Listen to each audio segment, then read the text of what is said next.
go.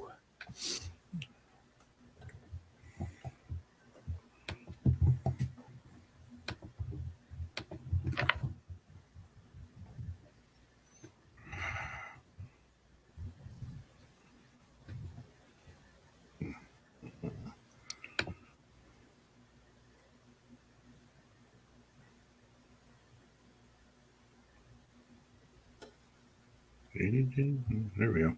It's like any day now.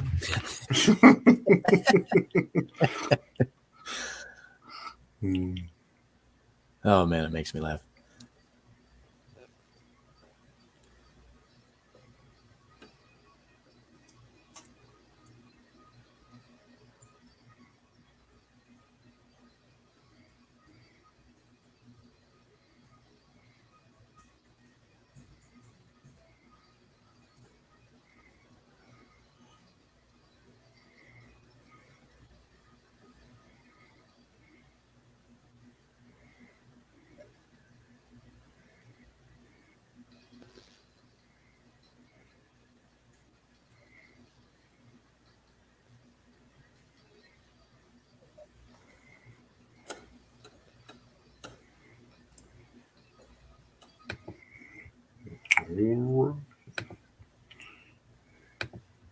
Copyright strike 574.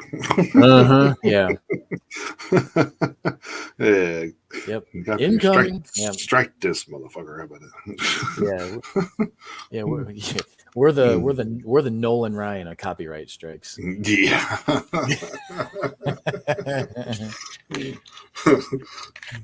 Yeah.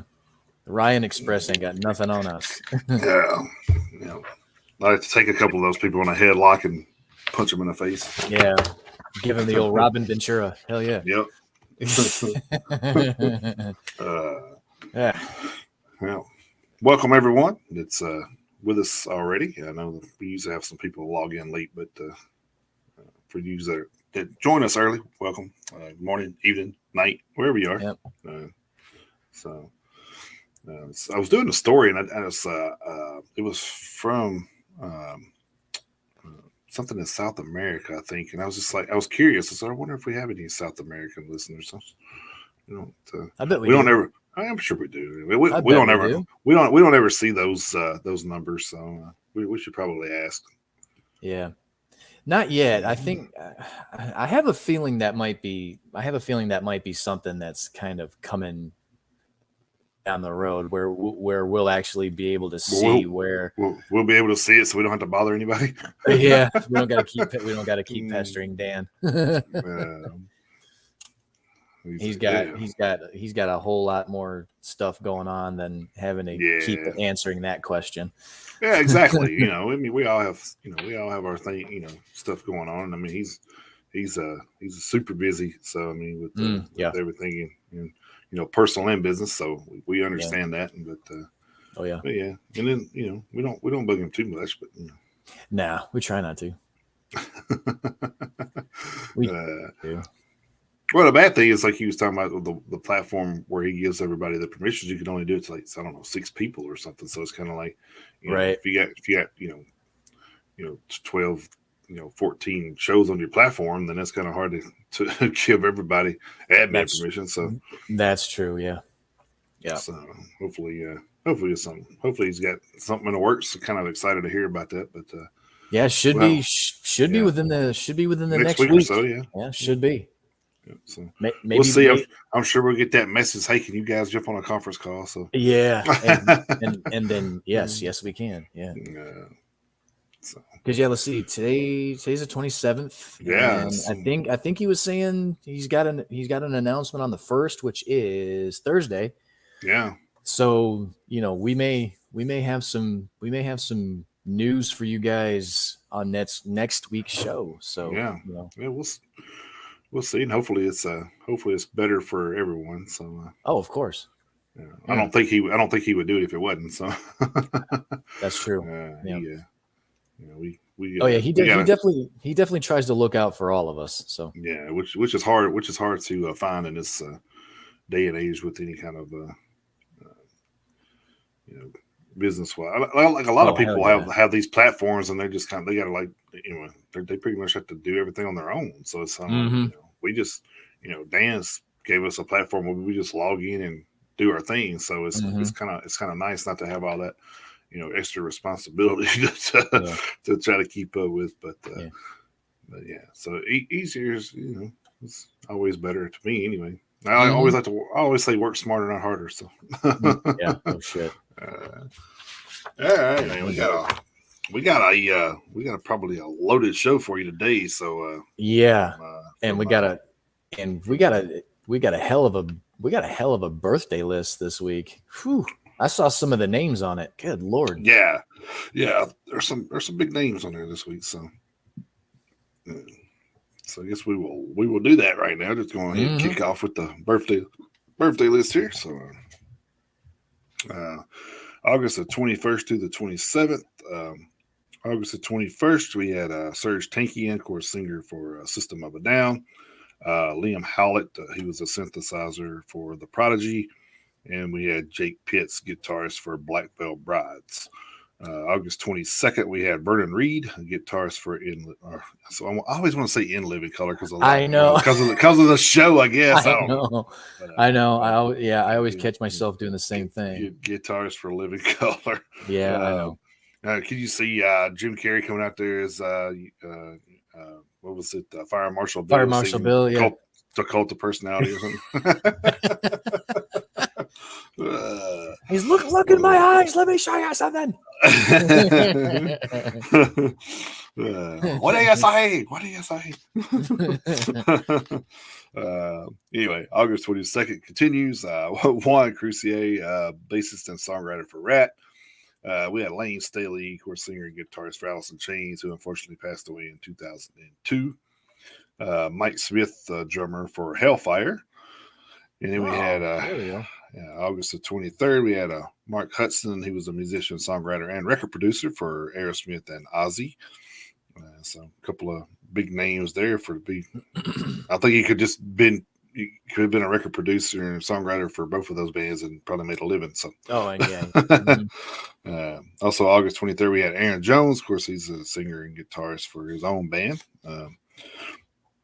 And we had August 24th, we had one of my favorites and yours, John Bush, singer for Armored Saint. And, of course, he did a couple of stints with Anthrax from 92 to 05 and then again 2010. So we had Andreas Kisser, guitarist for Sepultura.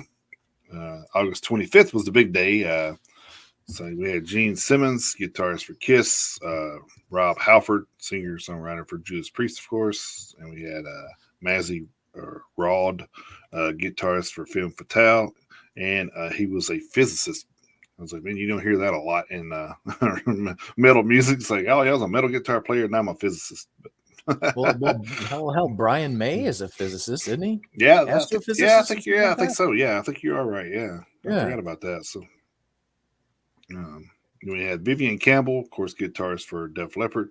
And yes, he's a guitarist. So I can't remember what site I pulled this from, but they had him as a lead vocalist. I said, yeah, I actually made it, recommended an edit for that. So I was like, I was like, no, he's definitely the guitarist. So. Yeah, somebody should do that. Yeah. Then we had Derek Sheridan, keyboardist for Dream Theater and Sons of Apollo. And then we had Spider One, of course, vocalist for Power Man 5000. And then I didn't have anything for the 26th, so I'll skip over to the 27th. And we had Eric Bobo Correa. He was a percussionist for Beastie Boys and Cypress Hill. Of course, I included that because Cypress Hill is one of my guilty pleasures. So, anyway, happy birthday to those. I also wanted to give a shout out to my stepdad.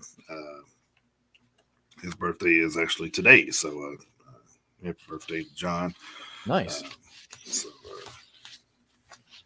anybody out there I forgot, apologize. Happy birthday to you as well on the musician world. And then, of course, if anybody out there listening has a birthday, happy birthday to you. If you had one this week, hope it was a good one. And if you had one today, thanks for spending it with us, I guess. So. Yeah, absolutely. Man, we got a bunch of news stories today, too. So, yep. It's going to be jam-packed. We're going to have a little fun with the top 10, I think. So. Yeah, this one's going to be a little different, but Yeah. Well, that's it. We make them broad, but that's good though. Different is good. Because there's been a few times where it's like, man, I don't want to use that song again, but it fits too well. So. Well, I mean, I think with our topic today, we could have just went over and, probably picked one from every band in the power metal from overseas. Yeah, that is true. That is very true. Definitely a lot of them. Mm-hmm. Yeah, you're right. All right, well, I guess we'll kick into some news here. So. Yeah. Yep. First things first. Definitely don't want to get too far ahead of ourselves. All right, leading off this week's current events over at metalinjection.com. This was basically on most of our normal outlets, but this was where I had seen it first. Over at metalinjection.net, former Cradle of Filth guitarist Stuart Anstis has passed away at 48 years old. Anstis played with Cradle of Filth between 1995 and 1999, performing on both the Dusk and Her Embrace and Cruelty and the Beast records alongside the 5 Empire VM. I don't know if it's V or 5. I don't know if they're going with the Roman numeral there or not. Yeah, so, we never know. Not for sure without asking Danny Filth himself. So who knows? V Empire or Dark Fairy Tales in Philistine EP. So whether it's V or 5, you guys know what I'm talking about. So, quote, it is with a deeply all these dumbass pop-up ads. Quote, it is with a deeply saddened heart that I have heard of the passing of my former guitarist Stuart Anstis at 48, said Cradle of Filth vocalist Danny Filth in an Instagram post. Stuart, despite our eventual differences, was an amazingly talented guitarist who brought a real sense of magic to everything he wrote in Cradle of Filth. For a long time, he and I were bestest of friends living in a small village here in Suffolk, and despite that relationship eventually changing, it did nothing to diminish the fans' appreciation of his creative flair and talent right up to the present day. V Empire, Dusk, and Her Embrace, though written mostly by former members, Stuart played all the guitars on this album. Cruelty and the Beast and From the Cradle to Enslave would have been completely different creatures if it were not for the depth of his astute and deliciously dark musicianship. It is truly with a heavy sense of loss that we and extreme music in general bid farewell to Stuart. Many somber flights of ravens wing you to your grave, mate. So, sorry, shit. Hang on, there's more. There's a bunch of Instagram posts embedded in here. I'm trying to make sure I don't miss any. The news of Anstis' passing was originally broken on August 22nd by former Cradle of Filth guitarist Richard Shaw. Rest in peace, Stuart, said Shaw. It was an honor performing your music. Thoughts are with his friends and family at this difficult time. So, and that's the last little bit of quoted text there. So again, not the kind of news we enjoy passing along. It's not how we would prefer to lead off a show, but things happen, and we want to report all of the news, good, bad, and otherwise. So but our condolences to the family. Yeah, it's always not a way we want to start the show, but yeah, it's unfortunately part of it. So, yep. I'm trying to find. Sorry, I was trying to get with some of these comments, but then for some reason it's not showing me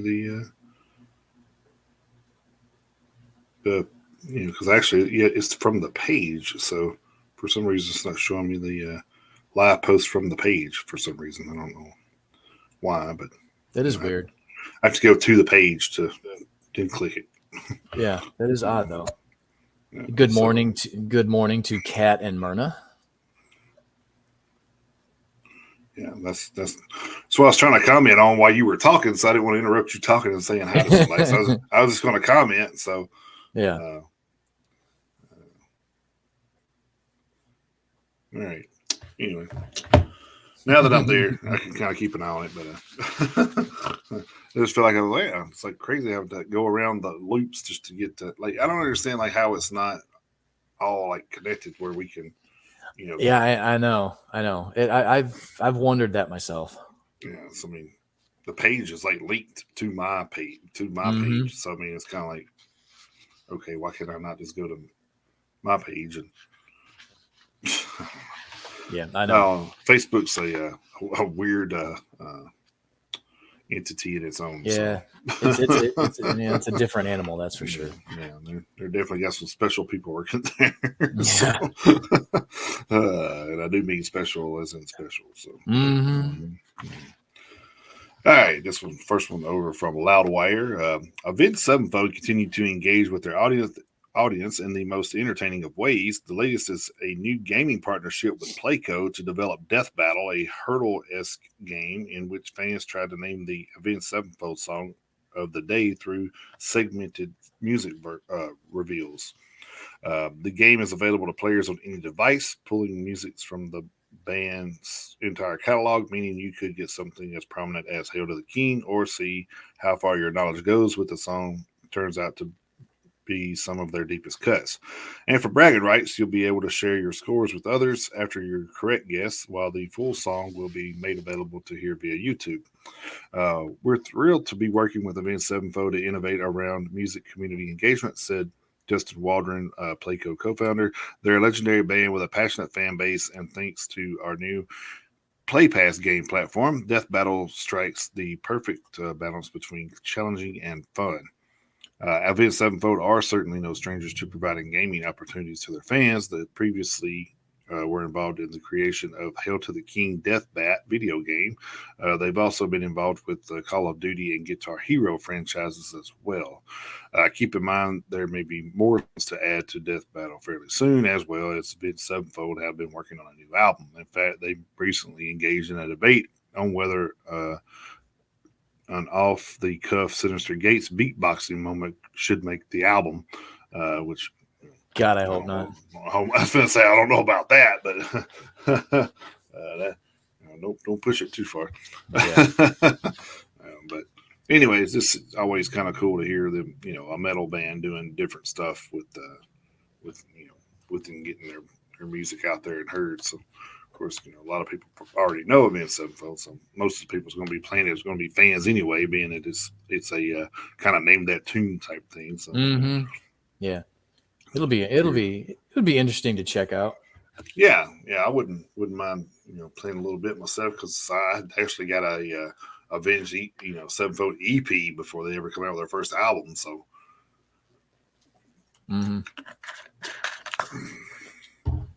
so I guess it would test my own knowledge to see if I remember any of that. Right. Yeah.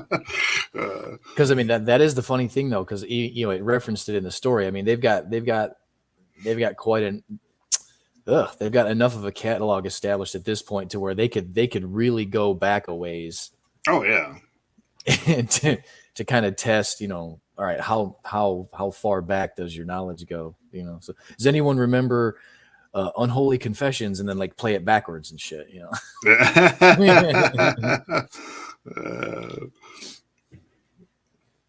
All right. Excuse me. Going over to the PRP for at least one. Actually, no, for four. I have four stories over at the PRP today. But we're going to lead off with this one. This is some good news. Fuming Mouth vocalist Mark Whelan has shared the good news that he has been declared cancer-free after revealing in late 2021 that he had been diagnosed with the blood cancer acute myeloid leukemia. A suitable bone marrow donor was found in with a successful transplant having followed.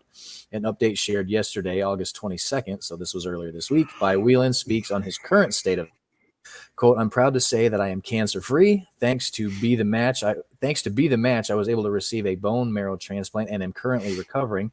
We'll be updating my GoFundMe page soon with more details to follow. Details of how my treatment went. For now, I'm ready to start living again and playing music. Thank you to everyone who has supported me along the way. I couldn't have done it without you. Your love will be felt forever. I'll never die. I'll never rest. End quote. The GoFundMe page he mentioned above can be found here, which, obviously there is a hyperlink in that last sentence there in the story if anyone is interested in, contributing to that. So, but quick story, but definitely a shot of good news to hear that someone has, battled cancer and won for a change. So right, yeah, I don't know if one part of that story I could hear Ric Flair saying, to be the man, you got to be the match. So there you go. Yeah. There's a missed opportunity for Flair to make some extra money, I guess. It's true. All right, I'm sticking with Loudwire for my next one here, which this is going to be the first of a couple of crazy stories I have. So, Ozzy Osbourne has lived a colorful life of a rock star, often dabbling in a variety of substances throughout a 70-plus year career. Or in his 70-plus year. Sorry. In a recent interview, Ozzy Osbourne revealed in the Daily Star that he tried acid, but gave it up after having an hour-long conversation with a horse. Setting the scene, Osbourne reveals that these were very difficult times today, explaining at the time in America, people were very fond of lacing your drinks with acid. I didn't care. He recalled, I used to swallow handfuls of tabs at a time. The end of it came when we got back to England. I took 10 tabs of acid, then went damn, Ozzy. Jesus. Then went for a walk in a field, and I ended up standing there talking to a horse for about an hour. That must have been some conversation. So why exactly did Ozzy Osbourne have so much to say? In the end, the horse turned around and told me to fuck off, said Ozzy Osbourne. That was it for me. After a relapse for drugs and alcohol in 2013, Ozzy issued a public apology for his relapse. A year later, he stated of his sobriety, I did what I did when I was 21, and I did what I did when I was 30, but now I feel better today than I did in a long time, and I'm 66, which, of course, he's older than that now. But right. Crediting exercise and a clean lifestyle for his health look, there's no mysterious fucking hex from Satan as the rocker. To be honest with you, I just really like being sober, which is good because then you don't talk to horses. But he probably just thought it was Sharon. Yeah. The horse probably told him to fuck out because he didn't know what he was saying, but probably. So Ozzy, you always hear some crazy stories about Ozzy. So that was one I had never heard. So I thought I'd like to share that. Even I have to admit that's a new one on me. So that was pretty. I'm wondering how many of those out there. Oh, okay, Kat. You have a good one. Thanks for stopping in. Yeah, thanks for stopping in, Kat. Have a great day. But yeah, so with Ozzy, as much as he's done and over the years, there's got to be a lot of those hidden stories like that. So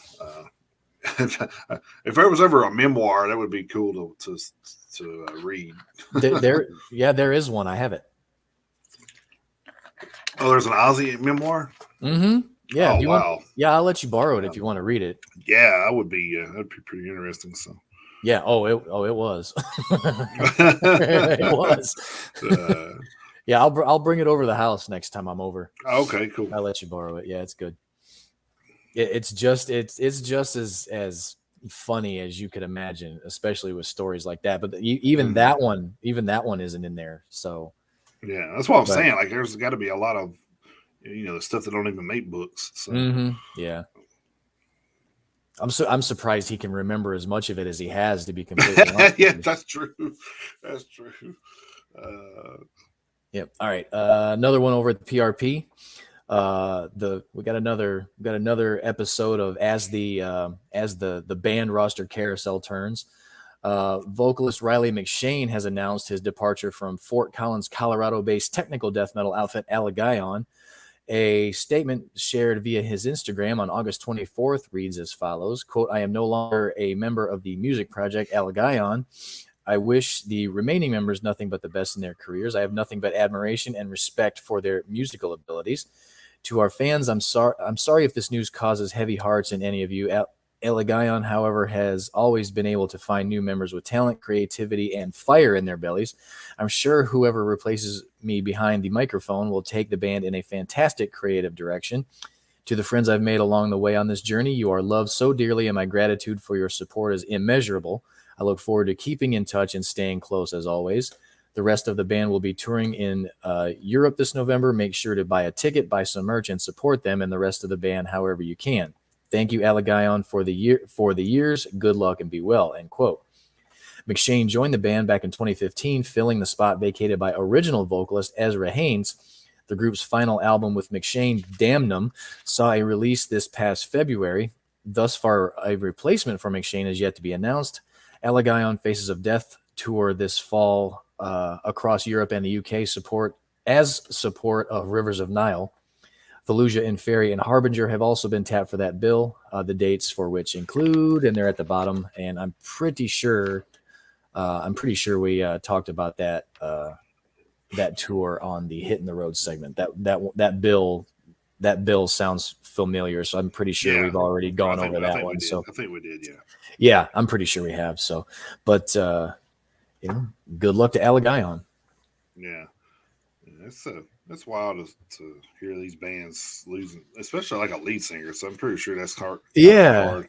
I mean, you look at bands like Drowning Pool, and it's went through so many different lead singers, and it changes their sound. So I mean, yeah, it does completely. So does. It's kind of hard to find an iconic. I mean, everybody can't be a Tim Ripper Owens, So that was Judas Priest found a luck of the lottery there. So yeah. All right, so over to Metal Sucks for one here. Of course, we may have a little conversation all about this one afterward, but we'll see. Okay. There's a lot of consternation when it comes to the upcoming Pantera tour and whether or not it actually builds up on or taints the band's legacy and the legacy of Dimebag Darrell and Vinny. So earlier today, which I don't even remember when this story was, but I think it was just yesterday, actually, because I think most of the stuff I got was pretty much a day or two old. So earlier today, one person that was very close to the late guitar god was announced to be joining the tour to help out. Grady Champion, Dimebag's longtime guitar tech, will be joining the band for their upcoming tour to act as a sort of guitar tone consultant to try to replicate that original Pantera tone. In an Instagram post, announcing his involvement, Champion said he was given the okay from Dime's longtime partner Rita Haney to bring some of the guitar's original gear to Zach to use. I started with Pantera and I will end with Pantera. I didn't know the right thing to think, to say, or to do. When I saw the headline like everyone else, I threw up, sweaty palms, heart was freaking out. I had seen that headline 1,000 times in my nightmares. After it sunk in and I spoke to everyone, I felt like it would be crazy to turn my nose up and say, fuck that. I need to be involved if I'm needed. Turns out I am needed and I'm fucking doing it. So just yesterday, Pantera announced the first 4 dates on its highly anticipated tour, announcing their involvement in various musical festivals throughout South America and Mexico. No information has been given out to any further dates, but we'll surely keep you updated if that happens. So I seen something too about this, where people are still on the train about giving a hard time because Rex and Phil are trying to do something positive with the music. So and I'm okay with that. I mean, I'm a big Pantera fan, and I'm okay with that. So I think that if you can get that music out there to people that have not ever heard it. I mean, you're talking 2001-ish or so is when Reinventing the Steel came out. So you're 2001, so you're talking 20 years that and I got a 21-year-old. So I mean, without me, he probably would never know who Pantera was. So so I mean, there's a lot of people out there that probably have never heard Pantera. So I mean, if this gives them a chance to hear Pantera for the first time, or for the millionth time, whichever is is still good. I mean, music's never going to die. I mean, because you got fans like us that still listen to it and carry it on. But like you said, I think of the prime example was the Stranger Things episode where Master of Puppets was played, and you see how popular that's gotten. So I mean, why not try to build off of something like that with Pantera? So I look at it too is like these people that are complaining is like, do you know how many bands you probably follow where none of the original members are still in it?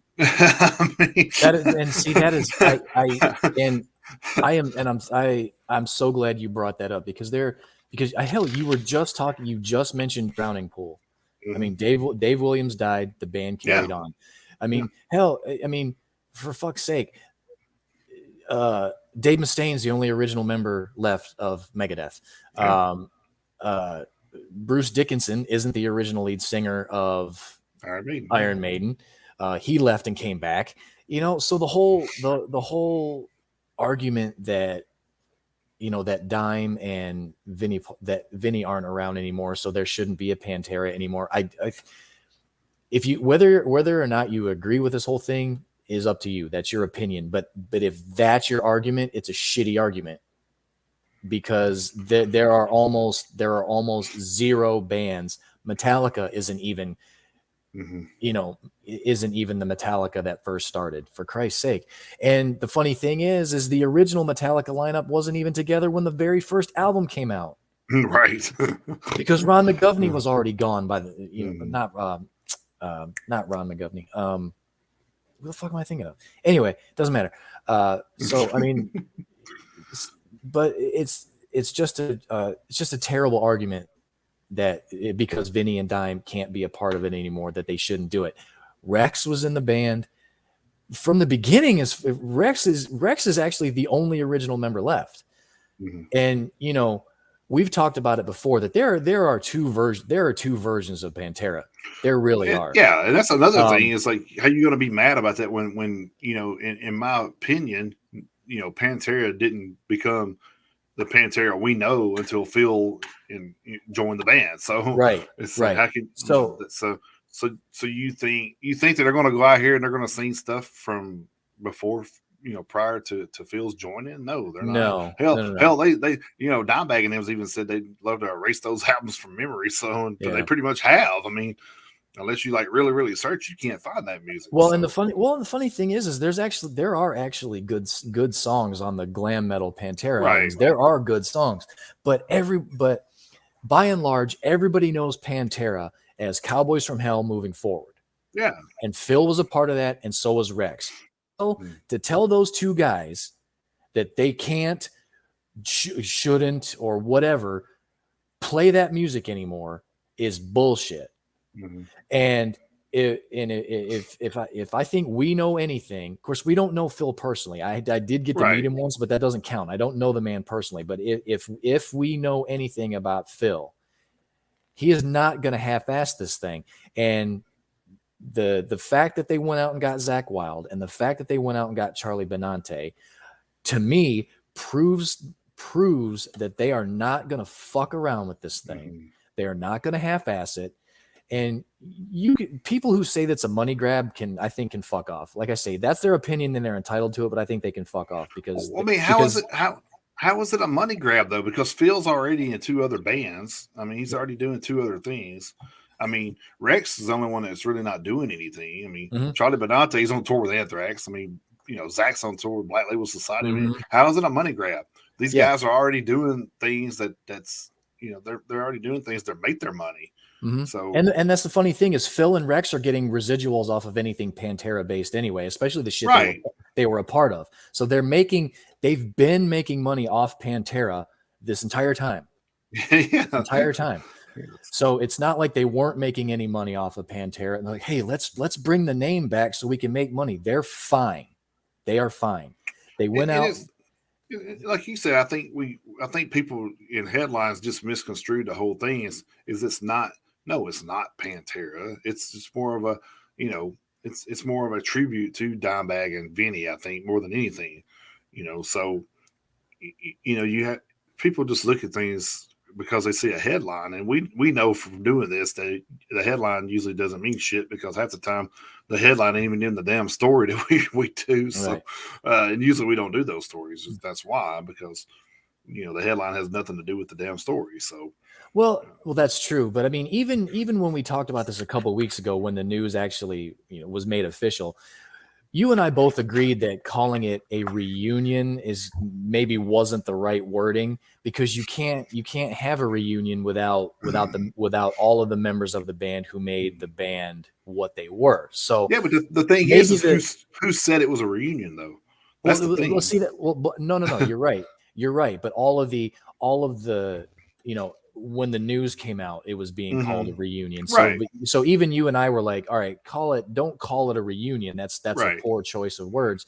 Call it a tribute, because that's fine. But even having saying that, I still have zero problem with Phil and Rex getting this project back together in whatever way, shape, or form you want to call it. They have the right to call it Pantera because they were half of the band. And just because now, as much of a legacy as Vinny and Dime have, everyone knows about their legacy, especially Dime.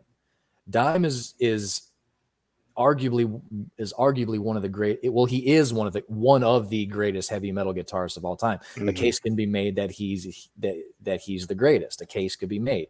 So everyone knows about their legacy, but just because they're gone doesn't mean the other half of the band can't use the name. And I don't have an issue with them using the name because they were in the band.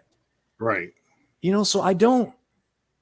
It's like if you'd have went out in 1990 and said, hey, what was Pantera's first album? Everybody would have said Cowboys from Hell because nobody knew about the other stuff. Yeah. I mean, by and large, people would have said that. Hell, I thought that for years. I think it was probably Far Beyond Driven before I realized that. I'm like, wait a minute, this is like their seventh album. Like, what the fuck?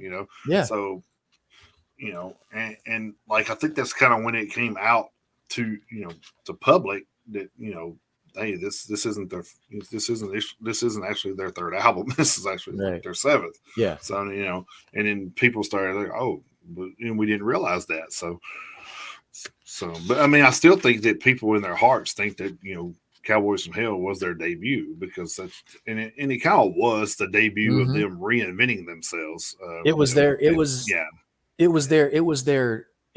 coming. Yeah. If I had to go ahead.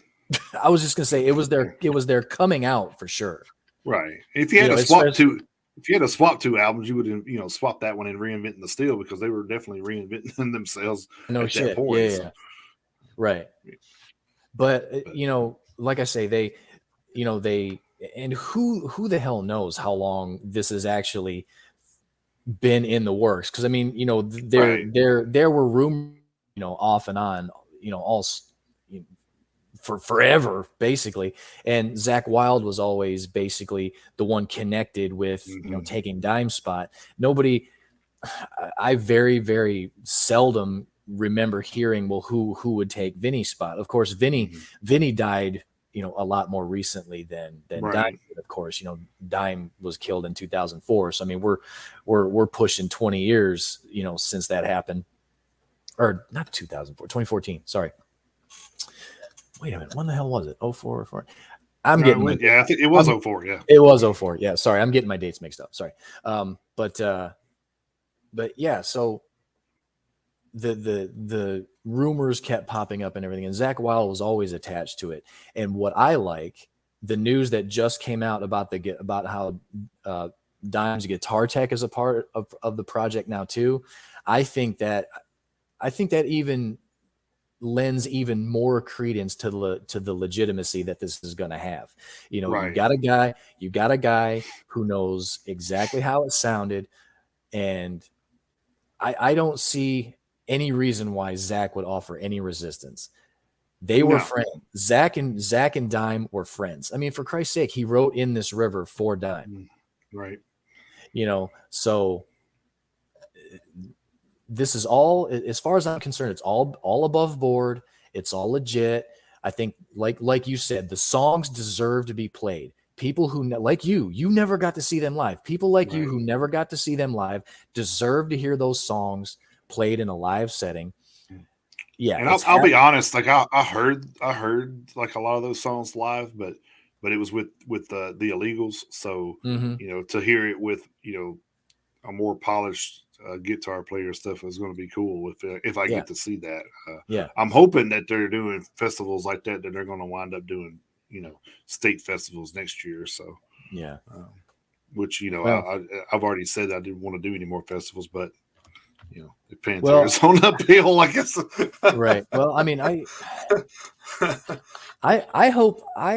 honestly hope they I honestly hope they do a little bit more of a full-fledged tour.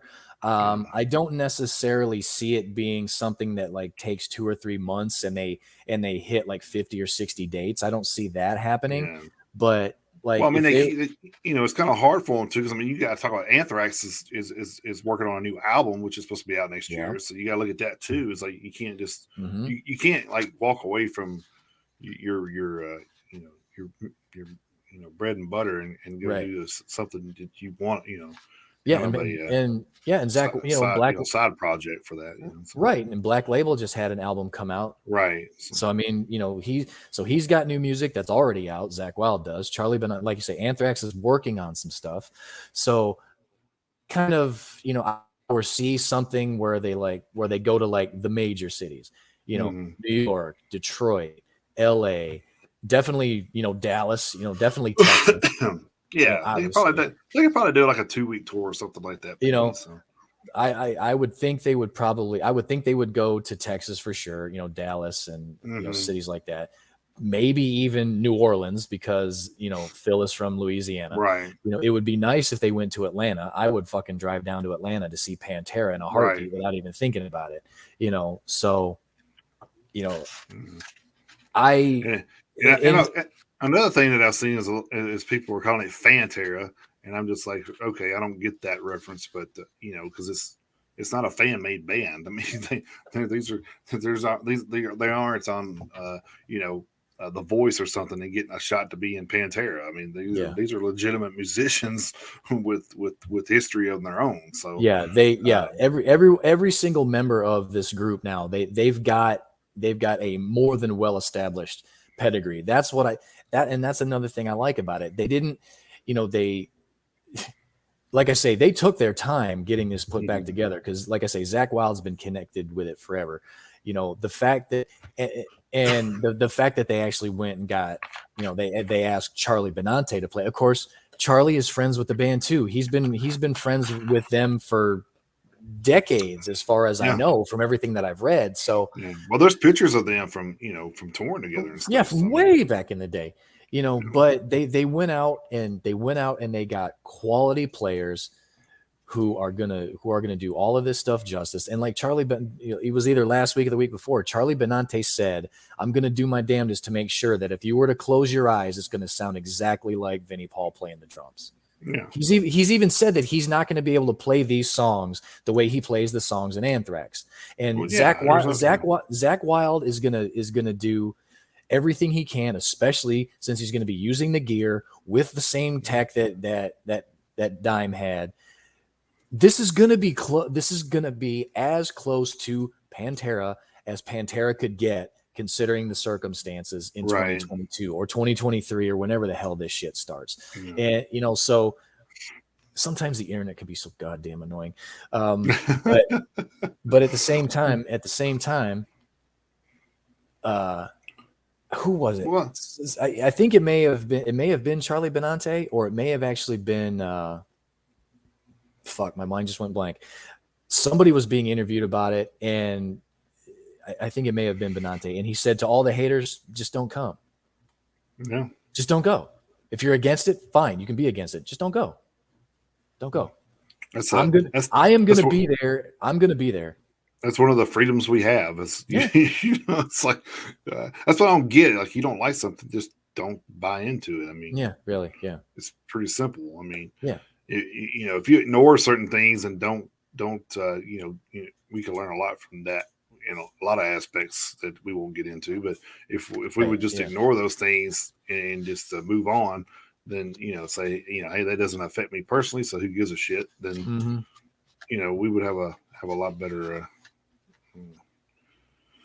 A lot better world. But I mean, I think it just, for me, it just boils down to people who weren't involved in Pantera in any way, shape, or form, telling the two guys who are still around, who are in the band at the height of their popularity, who were 25, who were each 25% responsible for the success. The drummer and the guitar player aren't around anymore, so you can't do that anymore. The fuck? Who the hell says?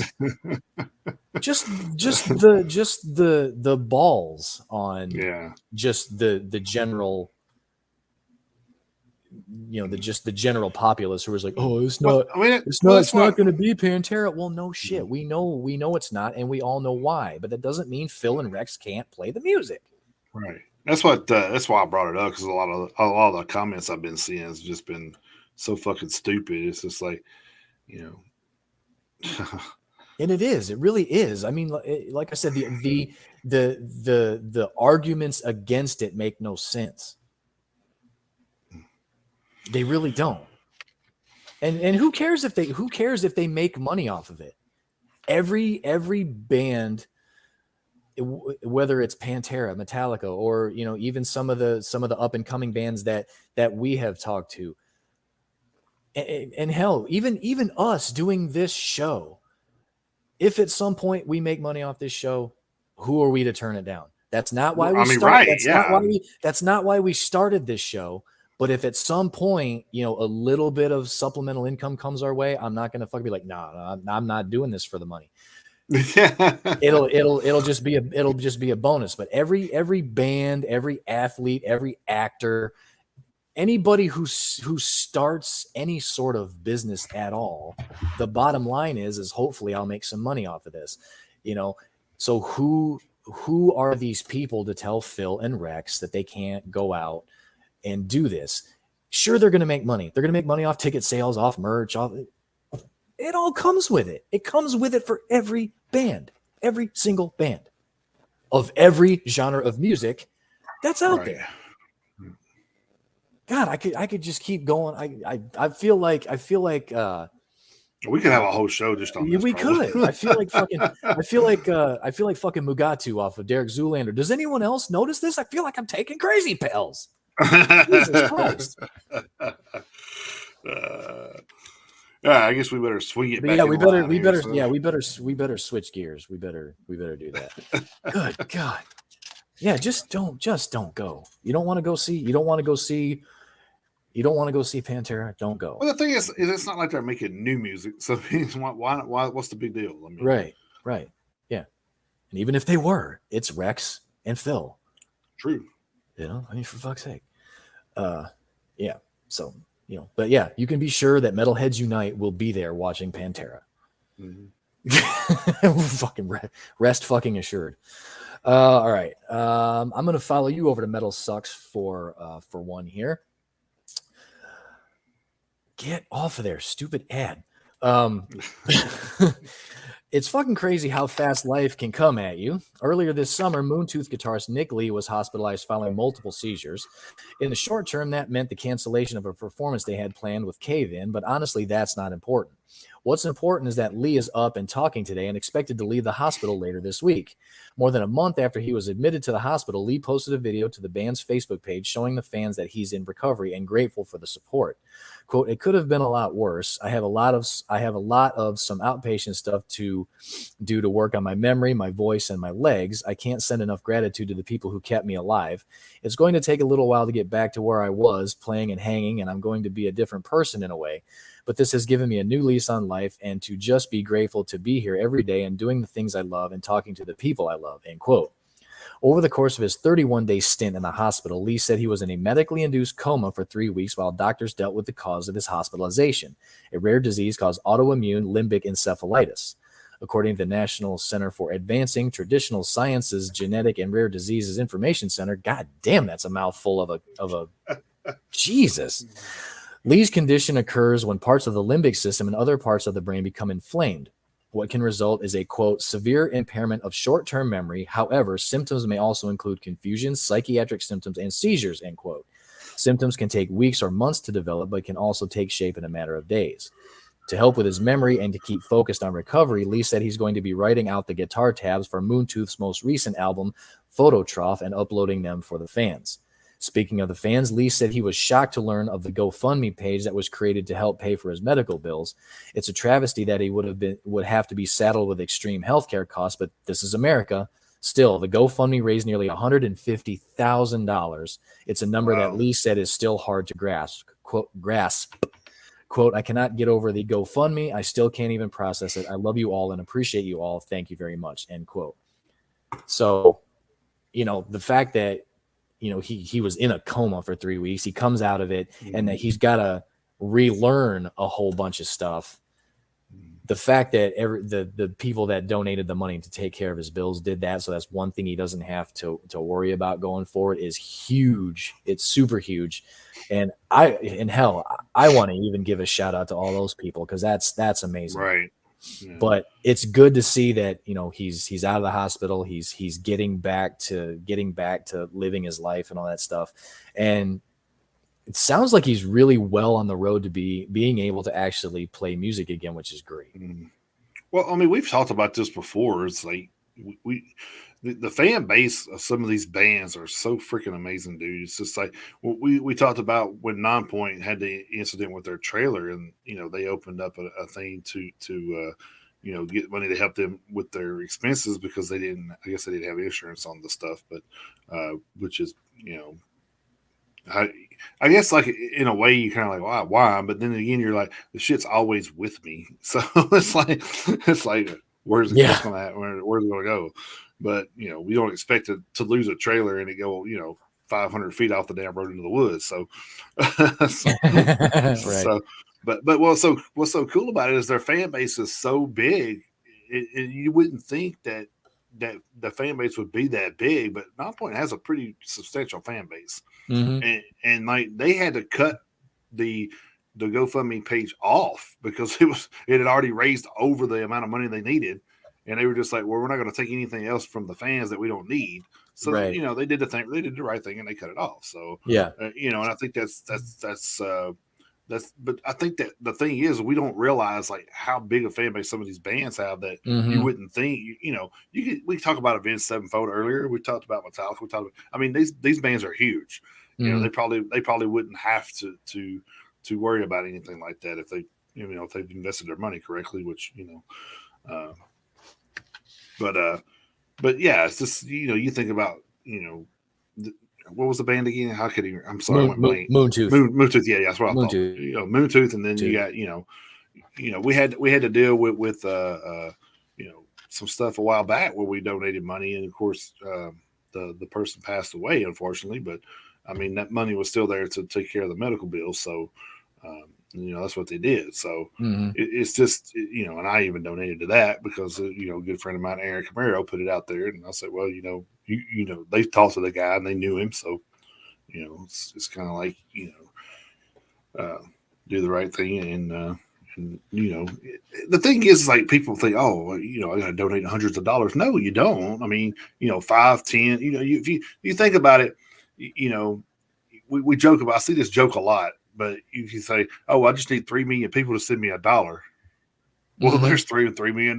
So I mean, if you got a bill that's $300,000, find 300,000 people send you $1. I mean, there you go. Yeah. So I mean, it's not like you have to like go broke trying to help somebody. And that's another thing I hate about this. The way people think it is like every little bit is helpful. You know what I mean? It's like if you go to, say St. Jude's and you donate $10, I mean, I'm sure they're appreciative of that, just as much as they are the $100 donations, because, every donation helps the cause. So, right. and you know me, and I'm a big supporter of the Wounded Warrior Project. So, and I do my, my stuff every year. I probably donate, a couple of $100 a year to the Wounded Warrior Project. That don't sound like a lot to some people, but I'm sure they appreciate that. I mean, just as much as say James Hetfield wrote out not saying that because he probably wrote out $100,000 check, but but hey, I still get the point. I absolutely get the point. Yeah. Every donation matters. Absolutely. We've become a country to where we can't trust anybody anymore because of the stuff that say the government's done, or just say this, say you're out and you see a guy on the side of the road, saying I'm homeless or whatever.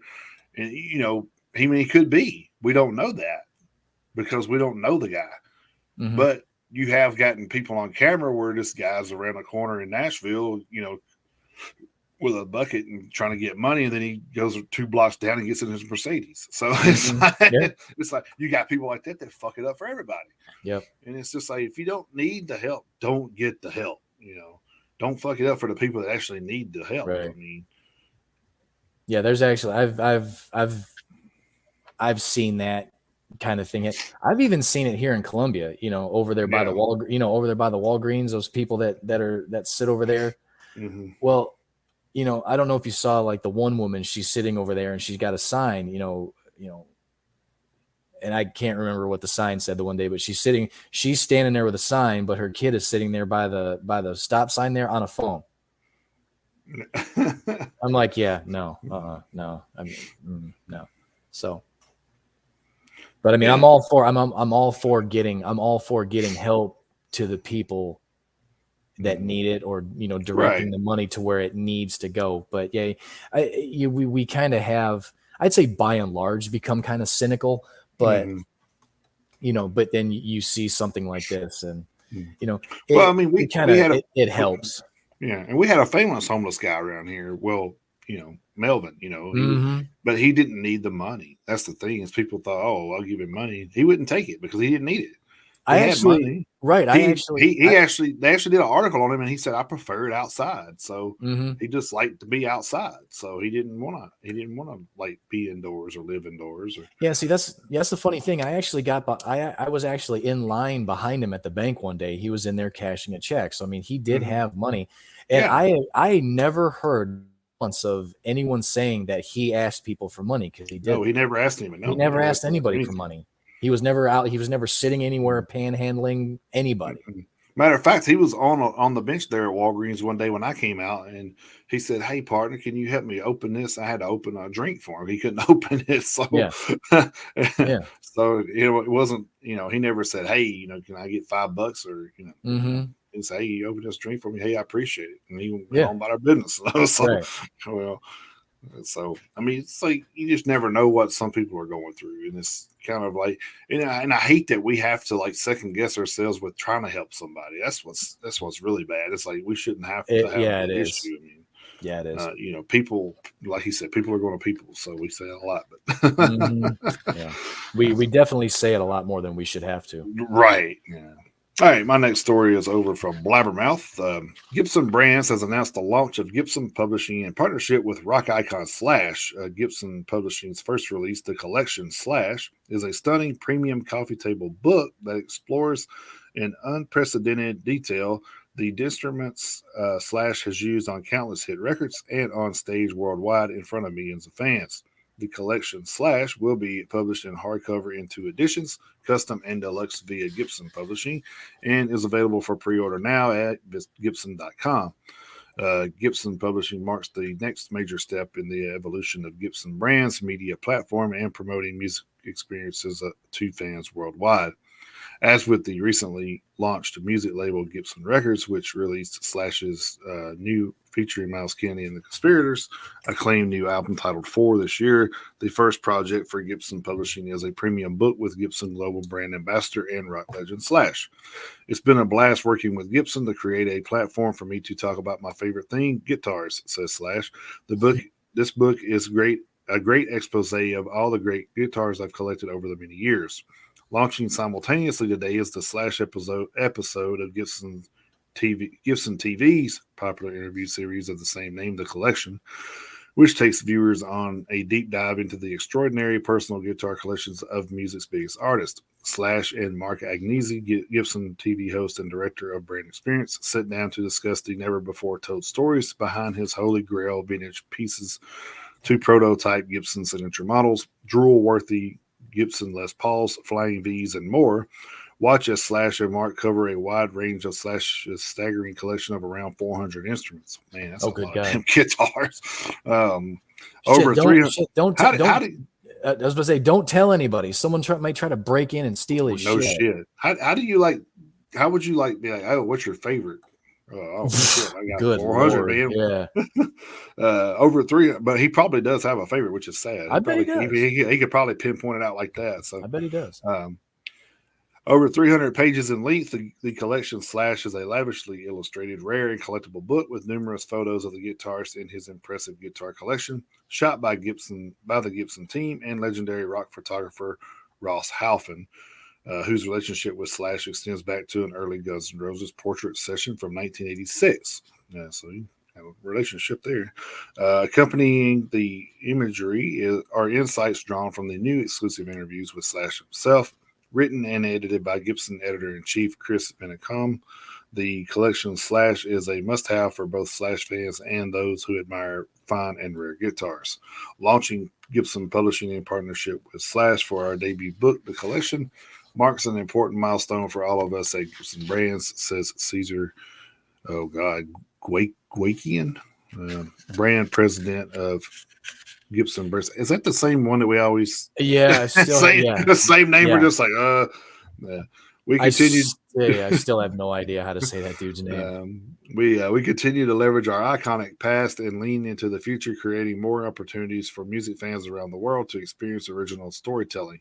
With Gibson TV, Gibson Records, and now Gibson Publishing, we are organically growing our own media platform that continues to create compelling original content. I'm proud of what our media team, led by Beth Height and Mark Agnesi and Todd Harapiak, Lee Bartram, and Chris Benicom have accomplished together with the extended team, and I am grateful to Slash and his team's partnership for our debut publication. The collection Slash custom edition measures 297 by 420 millimeters, so it's like 11.69 by 16.54 inches, and it comes in a deluxe clamshell box with premium case candy. The custom edition includes an Axe Haven Appetite Les Paul miniature, an exclusive Slash bandana, a guitar pick tin with Dunlop guitar picks, a cover poster, 4 guitar art prints, and a certificate of authenticity.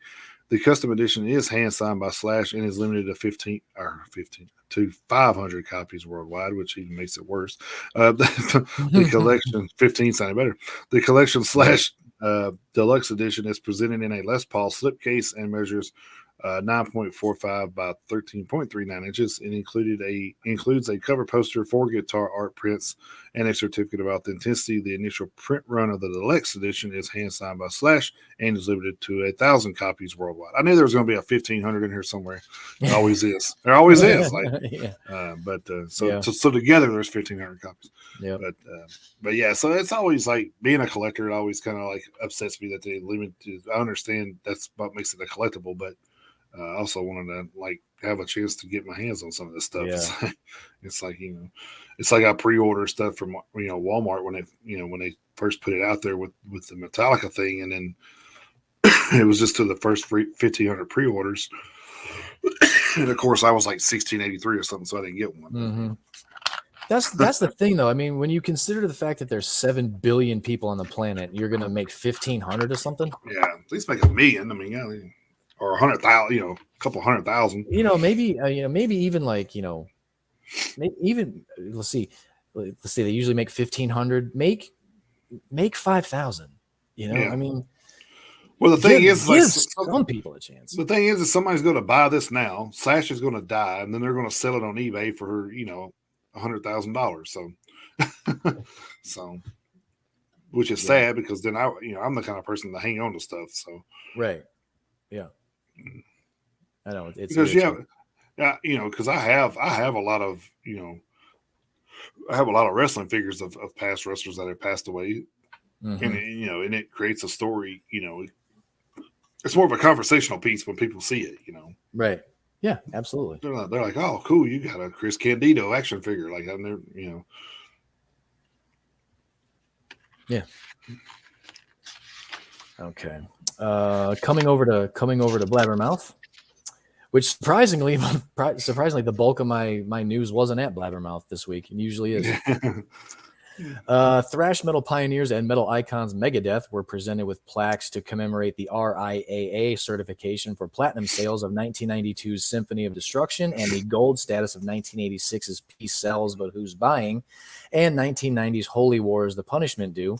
The presentation was held Wednesday, August 24th 24th after they performed to a packed house at 5 Point Amphitheater in Irvine, California as the support act for Five Finger Death Punch. Megadeth kicked off its summer-fall 2022 U.S. tour with Five Finger Death Punch on August 19th at the RV Inn Style Resorts Amphitheater in Ridgefield, Washington. The trek, which features additional support from The Who and Fire from the Gods, will conclude on October 15th in Salt Lake City. And then it just gets into the upcoming album, which we will talk about later. And then not to be done, moving over to the PRP. I'm going to just knock both. They're super duper short. Over the PRP in this moment have newly earned their third gold single of the summer. Following Sick Like Me and Big Bad Wolf going gold last month, the alternative metal band's 20 song Sex Metal Barbie has also now been certified gold by the RIAA for its performance in the United States. It and the pair of tracks mentioned above all appeared on the group's 2014 release Black Widow. Previous certifications in this moment has received include a gold certification for their 2012 album, as well as the individual gold records for its lead single Blood and its third and final single Whore. So congratulations to Megadeth, and in this moment, keep selling on those albums. And the RIAA is not to be confused with the RRAA. So no. Those of you who aren't friends on Facebook won't get that. Oh, right. Oh man, this one is over at Blabbermouth as well. Atlanta progressive metalers Mastodon have released The Making of Hushed and Grin, a 90-minute documentary that chronicles the Grammy Award-winning group's critically acclaimed 9th studio album. The film is an intimate look at the band members' creative process, which was largely influenced by the untimely death of their longtime friend and manager, Nick John. The film also intertwines comedic skits that showcase the band's lighter, more humorous dynamic. John, who also managed Gojira, passed away in September 2018 from pancreatic cancer. Hushed and Grim was released in October 2021 via Reprise Records. The follow-up to 2017's Emperor of Sand was recorded at West End Sound, which is located inside of Ember City, the rehearsal facility that members of Mastodon manage in Atlanta. Helming the effort was Grammy-winning producer, mixer, engineer David Bottrill, who has previously worked with Muse, Dream Theater, and Tool, among many others. The Hushed and Grim artwork was created by longtime Mastodon collaborator Paul Romano, who also designed the sleeves for Crack the Sky, Blood Mountain, Leviathan, and more. Mastodon drummer Brian Daler stated about the Hushed and Grim cover, essentially to be brief, the tree is an afterlife mythology that when you pass away, your spirit goes into the heart of a tree and then experiences all the pillars of your in successions of the seasons about the tree that the tree experiences. That is the way you're able to say goodbye to the natural world and move on to the next dimension. You can see a green man in the center of the tree, the heart of the tree, and that is our good friend and manager Nick John, who passed away unfortunately a couple of years ago. Nick has a lot to do with the inspiration of the album Hushed and Grim. Last fall, Mastodon's Troy Sanders told Classic Rock Magazine about the musical and lyrical inspiration for Hushed and Grim. There was no way we were going to approach this album without addressing how magnificent Nick's impact was on us as four individuals and as one band. There was no way we could ignore that. It seemed too large of a moment in our lives to not write about it. It was too monumental and too devastating for us to say, we're not going to think about that. We're going to write some fun, happy rock songs. It doesn't work like that with us. From day one, we've always pulled authentic emotions into our lyrics, our story writing, and our riff writing. It always comes from within. Nick not only made us better people, but he took our band under his wing and brought us to new heights that we have never dreamed of. This album is us honoring his memory and showing our gratitude for how he touched our lives in the most incredible way. So you can look for that documentary to be out pretty soon, I guess. So, so that actually would be kind of cool if they just did that with all, a lot of bands just do a 90-minute documentary of the album processes and what goes into it. And yeah, it's almost like they could like take a look behind the music. Yeah. You would think. Yeah. don't know. It's someone should get on that. It's kind of a good idea.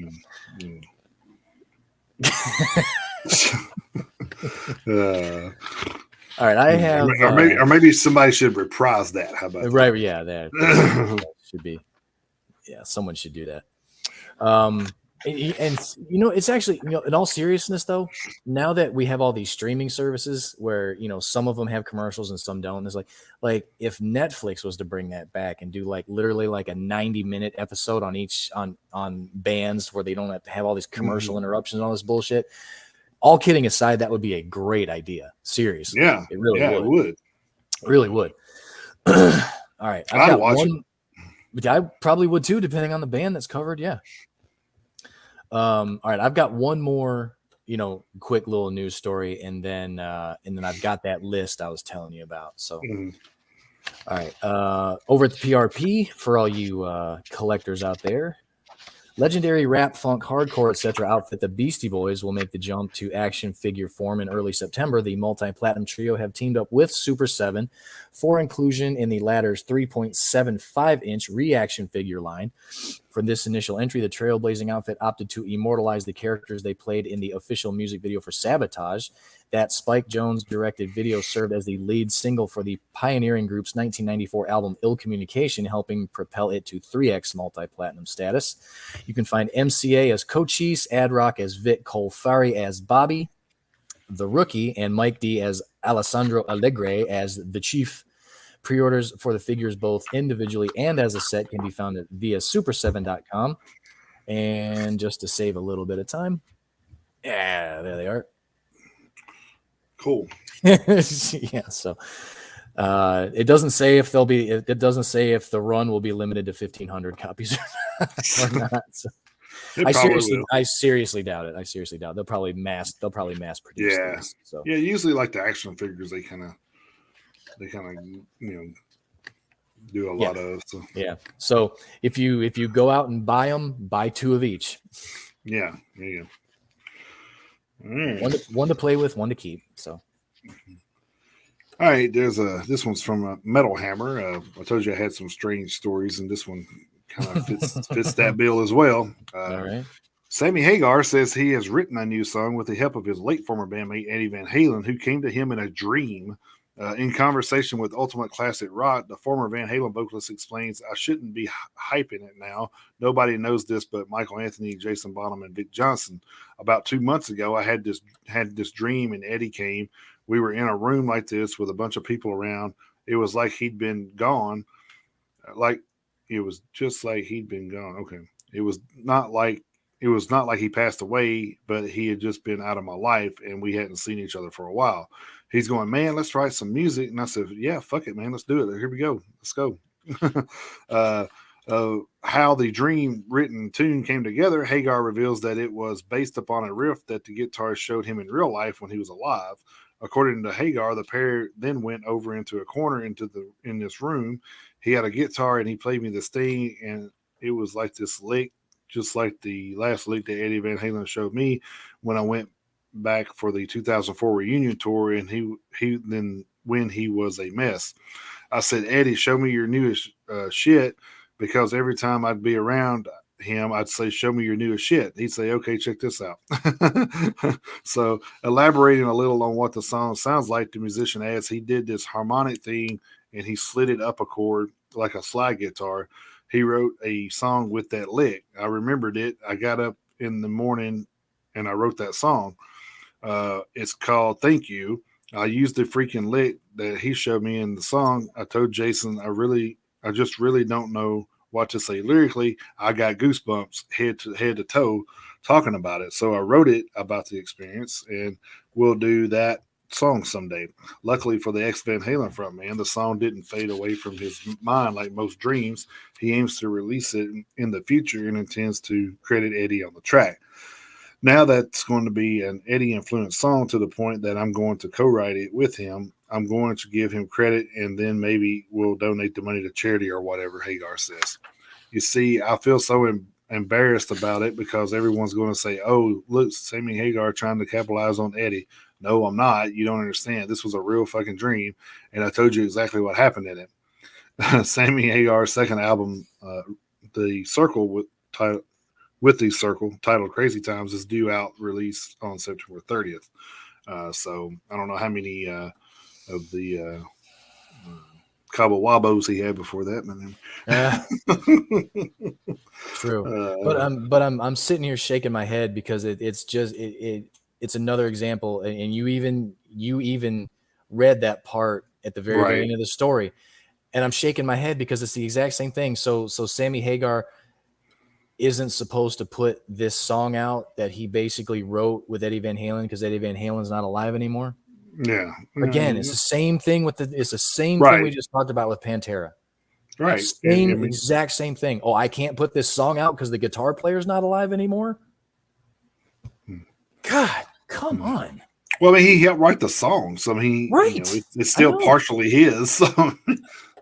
And it's just like the same thing. It's like Pantera is still partially feeling Rex's. So exactly. And he just said that he was gonna donate the money to charity, for Christ's sake. Right. I mean, he don't need the money. I mean, no, he doesn't need the money. I mean, Sammy's made more money off booze than he ever did in music. So, but here's the fucked up thing about that. He donates the money to charity. They'll probably why didn't you donate more? Oh, of course, yeah, just like they do with Metallica. People cannot. I mean, you can't. You just whatever you do, it's just not enough for the general populace sometimes. Right. Yeah, they just can't be happy.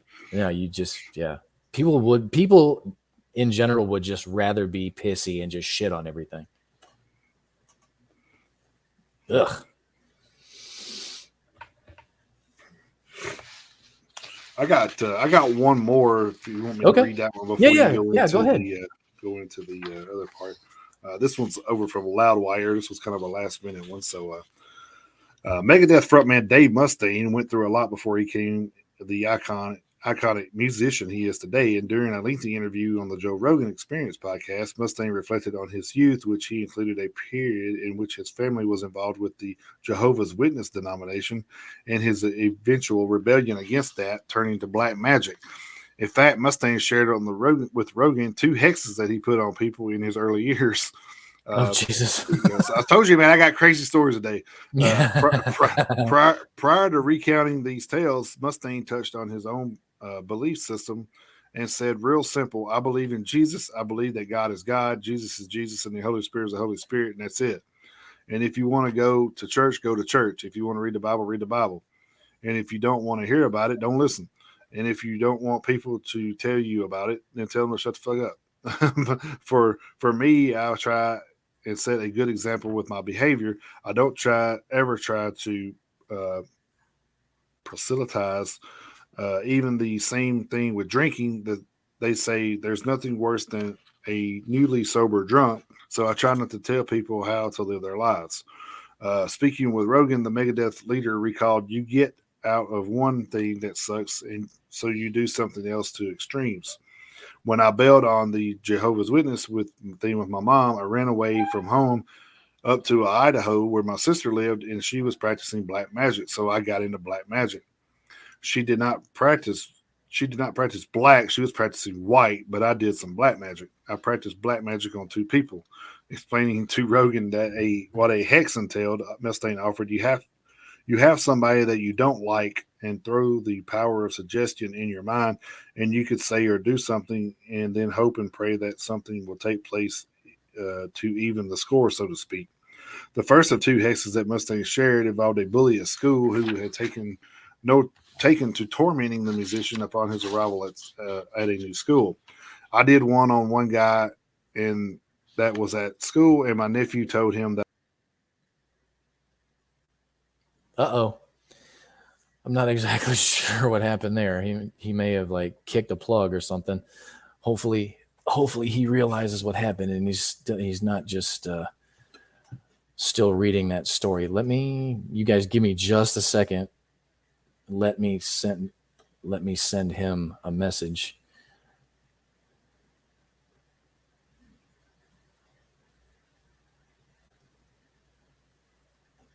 Okay, so there we go. Well, I don't want to. this kind of caught me off guard a little bit. Obviously, I don't want to go ahead and read that list that I've got, because it's kind of, I want to read the list and I kind of want to discuss it a little bit with Jason. So I don't want to start that. Let's see if there's any headlines real quick that we can kind of go over. So here just a little bit. Let's see what we can find here. Let's see. All right. Well, let's just peruse blabbermouth.net real quick here until he gets back. Let's see what we got. All right. Again, this is one of those things where we talk about where, like if we were like recording this show for rebroadcast, I could literally just cut this whole part out. We could have put the show up. None of you guys would know that this ever even happened, but for some reason it's irritating. Don't get me wrong, because I guarantee you Jason's fucking cussing up a storm right now and all this other shit, which I would be too, because there's been a couple of times where my Wi-Fi's went down and I had to reboot everything and I wasn't on the air and I was, stomping throughout the house and swearing and everything else. My wife's like, what's the matter? I'm like, the fucking Wi-Fi went down, so I mean, I've been there before, so I know he's probably super duper pissed off right now. And oh, there he is. All right.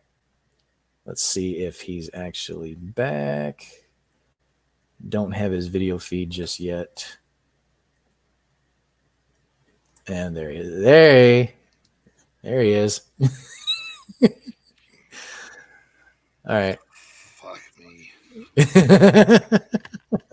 See, I told you guys he was I told everybody while you were gone. I was like, I guarantee you he's swearing up a storm right now. Yeah, the car's been taken care of, so I'm fixing to go laptop shopping today. So this is ridiculous. There you go. I got this from my son. I got this from my son, and I guarantee you, there's probably all kind of hidden porn on this damn thing, probably. So. So ain't no telling what kind of damn viruses are on here.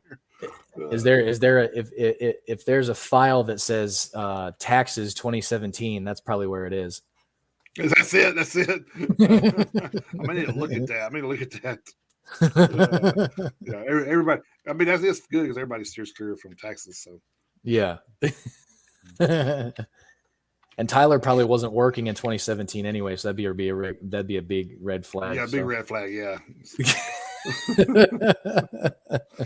Oh man, I don't even know where I was at when I got kicked off. So I honestly don't. Well, you were talking about he had put a hex on a bully at school. Okay. So I'll try to finish this with hopefully not to get cut off again. We'll see. It is some kind of update. Like I don't know. I thought I had all these updates scheduled for like 2 a.m, but yeah, I don't know. I scheduled it to where it's supposed to do it while the computer is still off, but I don't know if that's if maybe the computer's like, no, I can't do that. I don't know. Whatever. I'll fix it because I'll just go get something else and set it up the way I want it. So there you go. Anyway, so let's see. He was talking, I did one guy that was at school, and my nephew told him that I was practicing Kung Fu Sansu at the time. So he was the school tough guy, and it was my first day at school, and he walked by me and sucker punched me in the stomach, and I buckled over, said Mustaine. And I thought, here we go. This is going to suck, this school. So I was going home, and it was a 2-bus ride, a big bus to a small drop-off, and then a bus out to where we lived out in a small rural area. He added, we get off the bus and everybody circles around and he's going to beat me up and nothing happens. So I get in the bus, he gets in the bus and he walks back and elbows me in the back of the head when he's getting out. And I had some chewing tobacco in my mouth, so I swallowed it. I got so sick.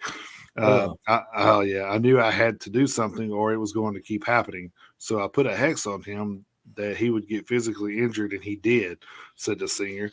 And when asked by Rogan if he thinks the guy got hurt because of the hex or more because of the things he was doing, Mustaine said, I think he got hurt because I put a hex on him and because he was an asshole. But while cautioning that he didn't want to go into specifics on how to do a hex, he offered a brief overview, revealing it involved using some food sources and making an effigy of sorts, and you do certain things to identify the doll, and then you break off the arm or leg of the doll, and that's basically what I did. I broke the leg off the guy, and then the guy got in a car crash and got his leg got mauled. So wow. Mustaine then shared a second hex with Rogan that he felt was much more fun, revealing that he did a sex hex on an object of his affection. I was a skinny redhead kid going to night school after surfing, and she would be there, and everyone loved her, and I was like some sweaty kid, said the musician. He continued, she came by the house one night to buy some hash because I had a roommate who was selling pot and hash and stuff. And I had already done this incantation on this girl, so I wrote my name and her name and drew some pictures, and I burned it and said a prayer. And the next night, she came over to my apartment to buy hash. And I don't know anything about anything. And she comes in and says, "Hey, what's your sign?" And I said, "Oh, I'm a Virgo." And she says, "Oh, my horoscope says I'm supposed to make love to a Virgo in a tropical surrounding." So I went and screwed in a black light bulb in the bathroom and plugged the tub and said, "Here's a waterfall. Let's go." Jesus Christ. Oh man. Like I said, strange stories today. Yeah. So, but they were all entertaining though. I will say. Yeah, they were. Jesus. Yeah, you definitely. Yeah, you can't say that they weren't entertaining. Absolutely. Golly. That's great. I love it. Yeah, I would actually would have. I might go back and I know I'll listen to Joe Rogan sometimes on Spotify, so I have to go back and see if that's on there somewhere. Yeah, if it's not yet, I guarantee it will be relatively soon. I don't know what the turnaround is for getting the episodes posted, but I guarantee it'll show up there eventually. I know Joe Rogan's pretty quick. I know he's usually only a week or so out. So, so if he did that recently, I'm pretty sure it's probably already on there. It may be, yeah. All right, so I was perusing around, obviously looking for stories for the week, and I kind of came upon this list that's more or less going to turn into a homework assignment for myself, because I want to check it out. But and I kind of recommend this for anyone who's definitely a thrash guy like I am. This is over at metalsucks.net, and this is 13 killer 80s thrash songs not from the Big Four. So I want to just kind of go through this, kind of real quick. There's a description for each one, and then there's a video to accompany it. So this shouldn't take too long to get through. Growing up, and this is somebody else wrote this article, so we'll be kind of quoting Kenny Sticky over at metalsucks.net. Want to give proper credit. Growing up in New York in the 80s was amazing for so many reasons. Times Square was where I could get a fake ID in under an hour, as much booze as I wanted, and a complete education in human sexuality, and all of this before I turned 14 years old.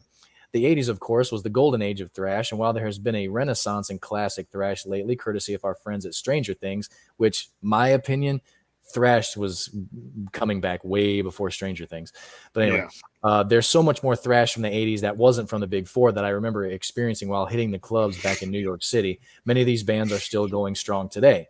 Times Square these days, however, is about as exciting as Friday the 13th, Jason Takes Manhattan. Okay, that's fucking funny. Yeah. All right. That was like the worst Friday the 13th. Yeah, or you could definitely make a case. So he doesn't have these from 13 to 1 or 1 to 13. So this is just a general list of 13. Yeah. So the first one he has, and you and I will both agree with this one. He's got Death Angel. The name of the song is Bored. Listen to those guitars and the amazing voice of Mark Osageda, who is perhaps one of the most underrated metal vocalists of all time. Agreed. This song has the massive wall of sound with some really novel drumming from Andy Gallion. So that's the first one. And then this next one, I wholeheartedly agree with. And a band that I will admit I let Beavis and Butthead influence my opinion on for way fucking longer than I should have. So I'm throwing that out there into the universe. That's kind of my fault. Anyway, we've got Overkill with Elimination.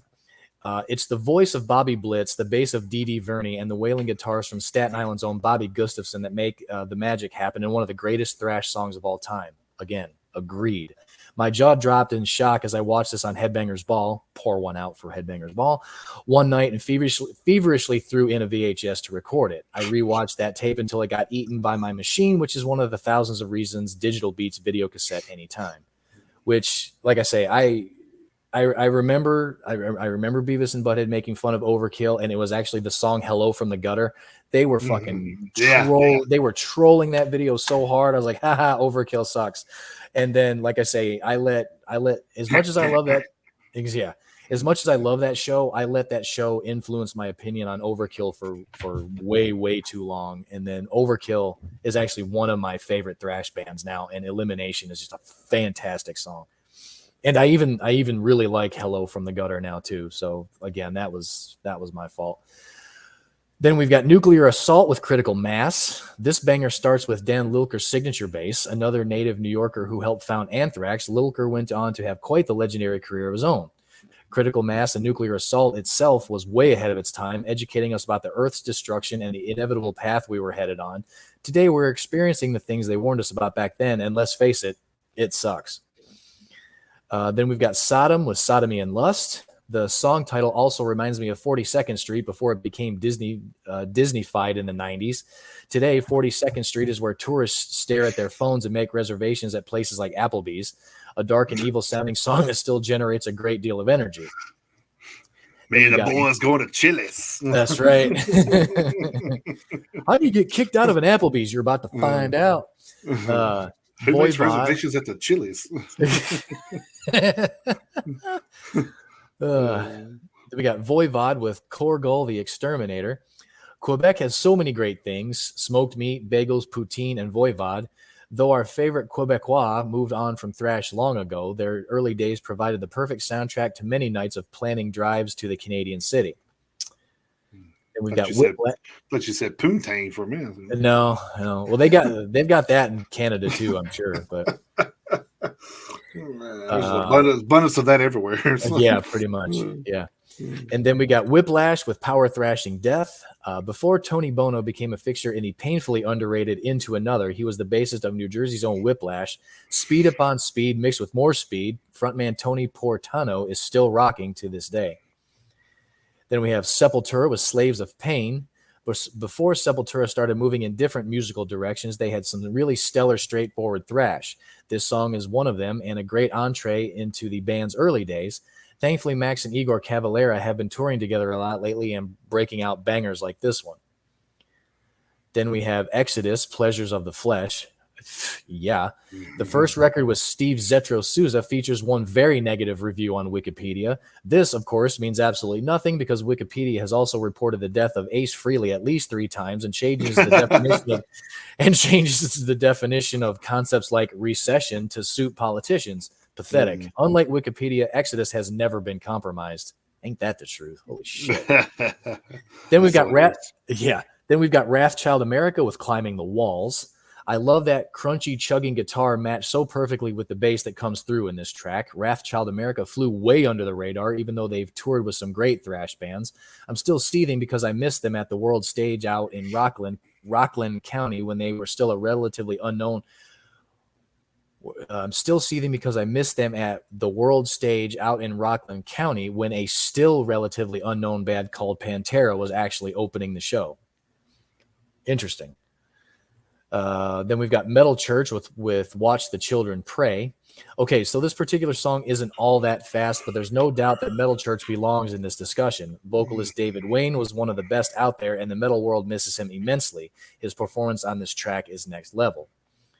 Then we've got Dark Angel with The Burning of Sodom. Dan Doty's rapid-fire phrasing makes even Ben Shapiro blush. How a band is able to match the blazing fast vocals with the blistering tempo is still a wonder. Of course, having Gene Hoglan as your drummer helps a great deal. Yeah. Yeah, very much. Then we have DRI with Oblivion, often referred to as a crossover band because they melded thrash with hardcore. DRI, or the Dirty Rotten Imbeciles, were anything but. Patton's Ritz in 1987, which some of you may remember, was actually the old Studio 54. No Bianca Jagger riding in on a horse on this particular night, though. Then, last but not least, we have Flotsam and Jetsam, No Place for Disgrace. This is a great track that went largely unnoticed because the record company at the time decided to push the band's cover of Elton John's Saturday Night's All Right for Fighting instead of their original thrash cuts. Some guy named Jason Newsted actually co-wrote this particular track, though he did not actually play on it since he had just joined some other thrash band before it was recorded. So I wonder who that was. Yeah, I don't know. It doesn't say. I may have to look that up. I'm kind of interested to know that. So yeah, this is kind of. I'm gonna take no testament, really. Mm-hmm.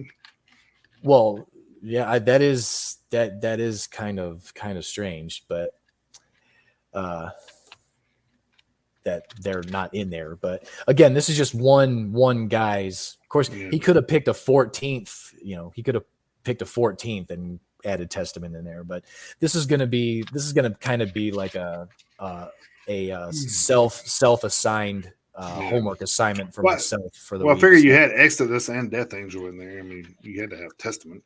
Yeah, you would think, but still a pretty good list. It's a damn good list. Yeah, it's a good list. Of course, I will admit I've never been a huge Voivod fan myself, but but that's okay. That's all right. They put out a pretty good album this year, so yeah.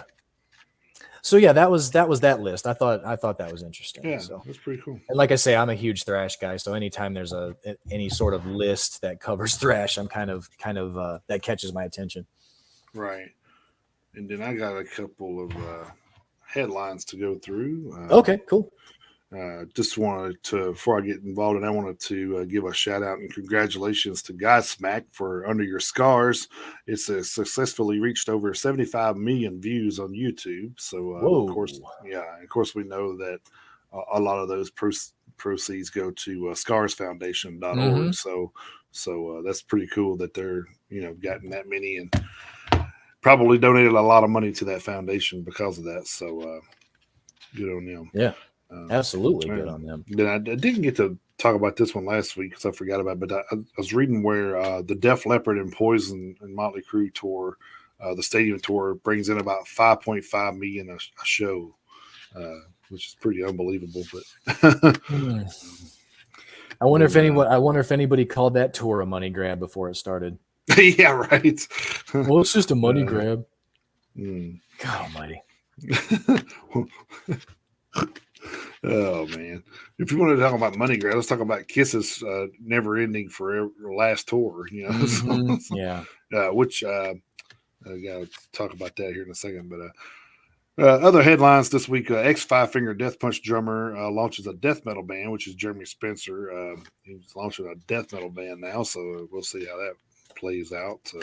Yeah, I think it was probably a good idea for him to give up on that Psycho Center shit or whatever. Yeah, I was about to say. I think he got a lot of heat off of that, so he's gonna switch them out to switch something else. Well, I mean, this is one time where I will give the general populace the benefit of the doubt. That was really bad. It was bad. It was not good. The music's not necessarily; it's just the antics that went with it. So yeah. Mm-hmm. Also this week we had Volbeat's Michael Poulsen got married, so congratulations to him.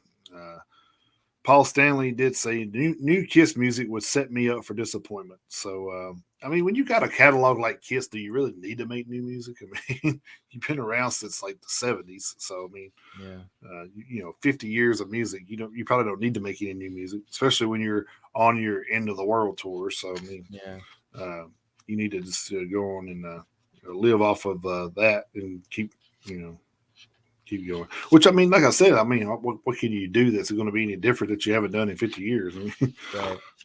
Yeah. Well, I mean, hell, it still works. Yeah. I mean, yeah. Why change a gimmick that works?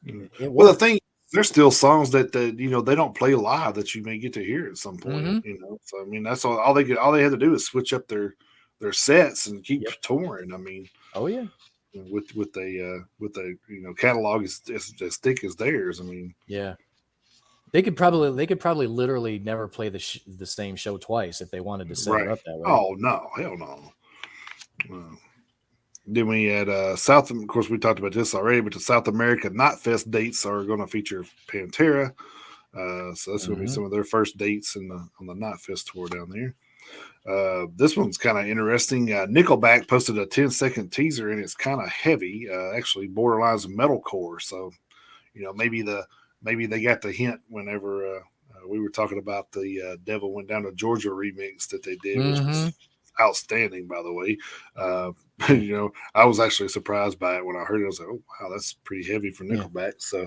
So maybe, like I said, I don't think it was ever a thing of that they couldn't do it. It's just that that's not how they made their living was making heavy metal records. I mean, they're a hard rock band at best. So, at best. But I mean, Chad Kroger's brother said that he's a huge heavy metal fan and wanted to make a heavy metal album.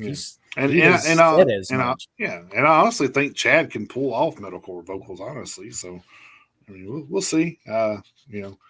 See how it works out. Mm-hmm. Maybe that's why they've been on the hiatus as long as they have, is just to try to reinvent themselves. I mean, who knows? Possibility. Yeah. I mean, it definitely keep people from talking shit about them. That's for sure, probably. So, just be harder than Five Finger. That's what they'll say. Oh God, yeah. I already know what was coming. Yeah, you're right. I didn't even think about that, but yeah, that would, yeah. I could see the comment sections now. Actually, now that you mention it, yeah. And then, last but not least, I'm going to kill this name, but Winter Sun bassist Jukka Koskinen is now a full-time member of Nightwish. So, congratulations there. So, I guess, I mean, Winter Sun wasn't a small band either from over there. So, no, they were not. But yeah, when they had that opening, when Nightwish had that opening come up, when Marco Hietala had decided to leave, so that's kind of a big hole to fill for them. So, yeah. Well, I mean, I think they found their person. So. It works out for them. So yeah. All right, I guess we will switch over to hitting the road real quick. Hitting the road. Which I got a few here. I know you probably got a lot more than I do. So I got 2 pages this week. Yeah. So I will kick off here because, like I said, I always don't have as much, but I try to take a little bit of the heat off of Chris. So. Yeah, I kind of felt bad that the first time we did this, I didn't have anything. I was just going to kind of let him do the segment. And then I was just like, dude, he's like going forever and he's getting winded. I'm like, I'll jump in and help him out. He was over there holding the tag rope, but he wasn't reaching out his hand. Yeah. It's like, I got so first off, I had a Max and Igor Cavalera. They extend their return Beneath a Rise tour. Of course, I know they're playing a lot of Sepultura tunes on this tour, so it would be kind of cool to see that. Actually, I missed it because they were in Nashville not long ago. But right, this one actually kicks off September 28th in Pomona, California, at the Glass House Concert Hall. And finishes off on October 29th at Santa Ana, California at the Observatory. So it was like maybe just a kind of a Western leg there or something. I don't know. I didn't really look at all the dates, but yeah, I think that tour is actually heading to that part of the country because, like they say, they did come through here. They were at the Brooklyn Bowl. Yeah, June or July sometime. So yeah, they were here relatively recently. So I think they're heading out that way. The Arch Enemy, for our South American listeners, Arch Enemy and Behemoth are announced a South American tour to begin on November the 11th. And I'm going to kill names. I know. I'm sorry. It's Belo Horizonte BR. I don't know what BR and SV and all that stuff is, but well, the BR is Brazil. There we go. Gotcha. And you said Belo Horizonte correctly, and then then SV is El Salvador. Oh, okay, gotcha. Well, it kind of makes sense since this one ends on November 30th in San Salvador. So, yep. Yeah, there you go. All right. And then I had Catatonia reveals their first North American tour in 5 years, which is pretty big. It is, the North American tour. They actually have going to be at the August 26th through 28th, which is this weekend, Bistro, Romania at the Way Too Far Rock Festival. But they kick off their North American tour November 9th in Washington, D.C. at the Black Cat, and that ends on December 10th in Tampa, Florida at the Orpheum. Then they will kick off another tour overseas January 20th in Tampere, Finland, at the Tampereen Tullakamari. And then end that one on February 25th in Stockholm, Sweden, at the Frashuset Aranon. And then this one we kind of posted on the Facebook page, but I'm going to talk about this one too. Ginger announced a 2022 tour with, which is kind of a crazy lineup, and well, some parts of it anyway. POD, which is kind of like, wow, POD and Ginger, it's a wild mix, but POD, Vended, Space of Variations, and Malevolence. So you know, 1, 2, 3, 4, 5 bands. Wow, that's pretty cool. So that one is going to kick off October 31st in San Diego, California, at the House of Blues, and that will end on December 22nd in Los Angeles, California, at the Wiltern. They will be here on December the 11th in Nashville at the Marathon Music Hall, which if any of our local fans haven't bought those tickets, you probably need to hurry, because I'm pretty sure that will sell out. Probably. And I think this is probably Dana. This is probably Dana, but it's just showing up as this. It says the Orpheum is a kick-ass venue. I'm sure that's probably Dana. Yeah. Good. The Orpheum in Tampa. Yeah. If it's in Florida, it's got to be. That's what I'm saying. It's more than like. Yes, it is Dana. Hey, yeah. Good to see you, Dana. Thank you for Facebook user tag. Yeah, Facebook user. Yeah. Then my last contribution here was Bad Omens book a late 22 tour with Dayseeker, Make Them Suffer, and 1,000 Below. That one kicks off on November 3rd in Charlotte, North Carolina, at the Underground, and ends on December the 11th in New York at the Irving Plaza. That tour will also be through Nashville on November 30th at the Brooklyn Bowl. So that Brooklyn Bowl is getting some love here lately. We're seeing it. We're going to see a show there for the first time. Yeah, I'm glad for two reasons that we're going to see that show. One, it's Testament, Exodus, and Death Angel, and two, we're finally getting to go to this venue that we've seen so many of these tours go through. So I'm interested in seeing the venue, and it's just going to be a kick-ass show because we got to see it back in April. So that was my list. I know you probably got a lot of additions there. So actually, you basically covered almost like a good third of it. So that's cool. But anyway, the hitting the road for the 20th through the 26th, starting off with at the PRP as normal. And here it is. I referenced this tour earlier in the show. Rivers of Nile, Fallujah, Inferi, Harbinger, and Elegaion are going on a fall and European tour. I knew it sounded familiar. Starting November 11th in Oberhausen, Germany at Cult Temple, and finishing December 3rd in Aarschot, Belgium at De Klinker Club. Okay. All right. Yeah. I'm sure that means something completely different in Belgium. So, I mean, I'm not gonna laugh too hard. So it just sounds funny.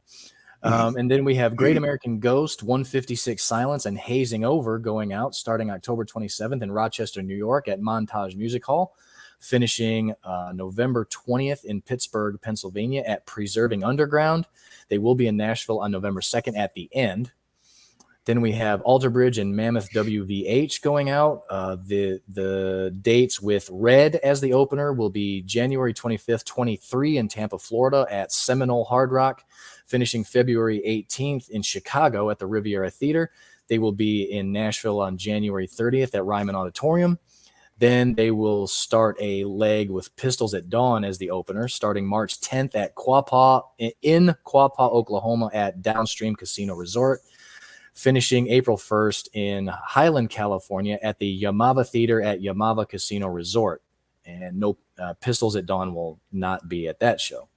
That's cool. Actually, you just reviewed that album last week. That's pretty cool. Yeah. Then I wasn't going to post this one at first, but then it kind of made me chuckle that these bands are getting out on tour, so I decided to post it anyway. Got Hoobastank, Lit, Alien Ant Farm, and Christopher Rowe from the Ataris going out starting October 14th, and they're going to be in Nashville at Skydeck. I don't know where the hell that venue is. I'd have to look it up. Finishing on November 8th in Cedar Park, Texas at the Hote Spot. Then we have Gruesome, Immortal Bird, and Cartilage going out starting September 29th in Portland, Oregon at Dante's, finishing October 15th in Sacramento, California at Cafe Colonial. No Nashville date for that tour. Then we have Soen going out. I don't know if there's any openers. They haven't been announced yet, and there weren't any listed in the article.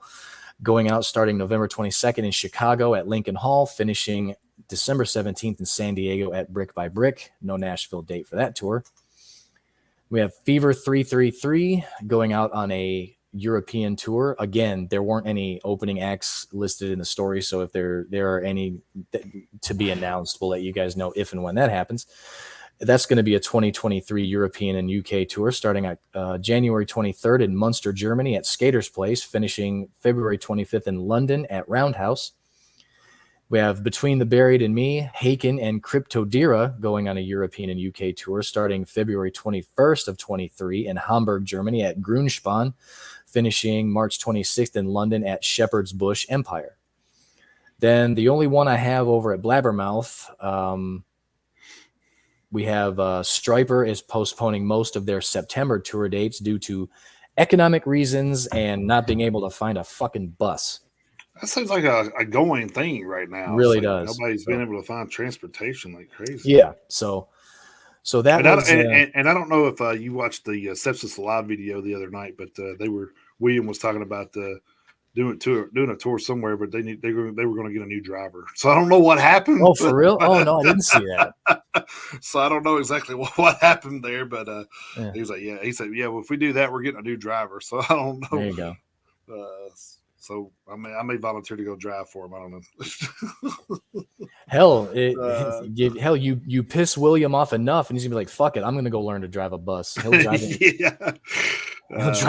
He'll drive himself. Yeah, I actually tried to open up a can of worms on that, but they didn't see my my message until after the fact. So yeah, they actually commented. They actually commented on the comment later on and said, "Oh, we just seen this. That would have been so great."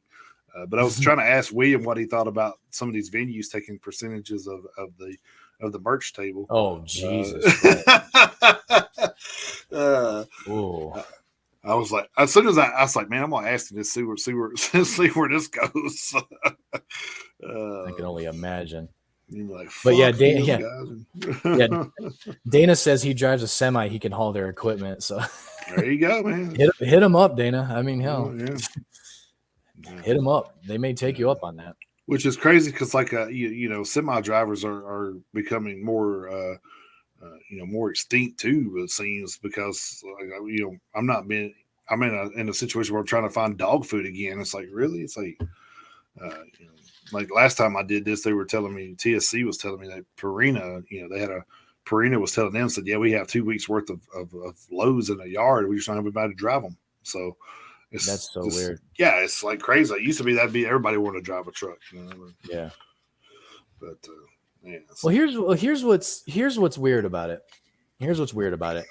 I work in shipping and receiving, and I work on a loading dock. And what's weird to me is we usually don't have any issue getting trucks. Here's the odd thing to me. Dana is in the chat and he drives a truck. And for those of you who don't know Dana, he's a white dude. Here's the weird thing. And I'm going to what I'm about to say. I'm going to preface what I'm about to say with, I have no problem with this, but dealing with truck drivers on a daily basis is just one thing that I notice. What's weird to me is the amount of American truck drivers that there are not anymore. Mm-hmm. There's a lot of Eastern Europeans. There's a lot of Indians. There's a lot of Africans. Just all sorts of. There's a lot of Asians.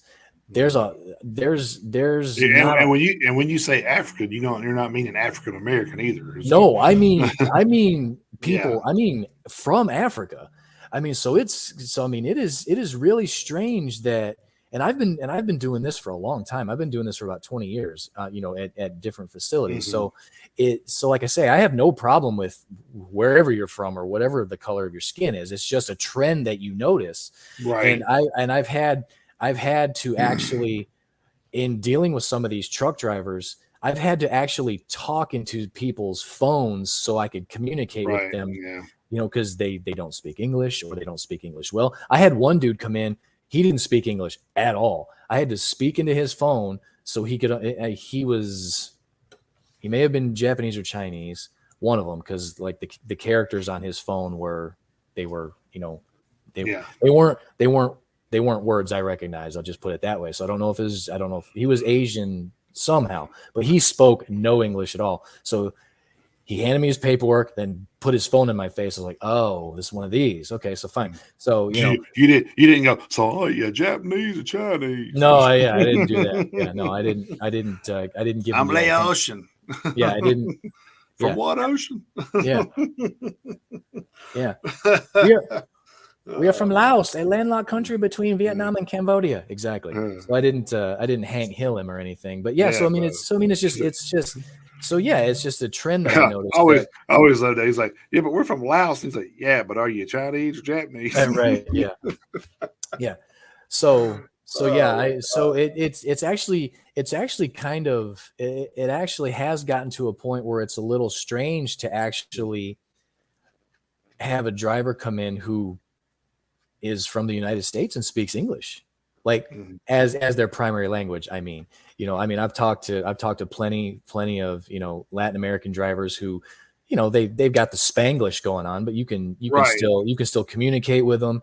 And then, a lot of the Eastern European drivers can speak English, but they have accent. I am here for pickup. I have load to pick up, you load truck. So, deal with a lot of that, but you can communicate with those guys. Right. But I had a guy come in the other day. This dude was from Africa somewhere, Nigeria, something, but yeah, so it's interesting to see how the trend. Dana, you speak street and metal. There you go. So it's just been kind of an interesting trend to kind of just see some of the demographic shifts in some of the truck drivers over the years. He's like, load up my truck, guy. Yeah.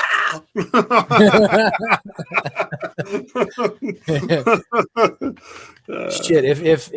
If I was to ever see a driver do that, it would definitely be Dana. It would have to be. I could totally see it. That's crazy. Absolutely. It's actually been a fun show today. So. Yeah, So all right. So I guess you were done, right? With the we were. Okay. We were done. I didn't want to start into something else and you're not finished. Bilingual street. Bilingual, exactly. Yeah, bilingual. So we'll go into our history segment here real quick before we kick off anything else. So not much going on in the history world in my part. So all right. So from the 21st to the 27th, notable moments in history. August 21st, 2015, after the Westboro Baptist Church, famous for the anti-gay demonstrations, staged a protest before a Foo Fighters concert in Kansas City, the band responded by driving a truck in front of the demonstrators and rick-rolling them by blasting a version of Rick Astley's hit, Never Gonna Give You Up. So nice. It never gets old. Two can play bitch. That's right, yeah.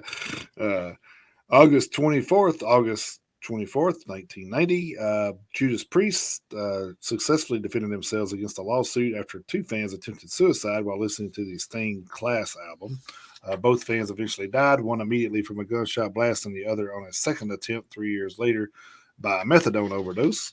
The prosecution claimed that there were subliminal messages in the group's music that caused the two 17-year-olds to carry out the suicide pact in 1985.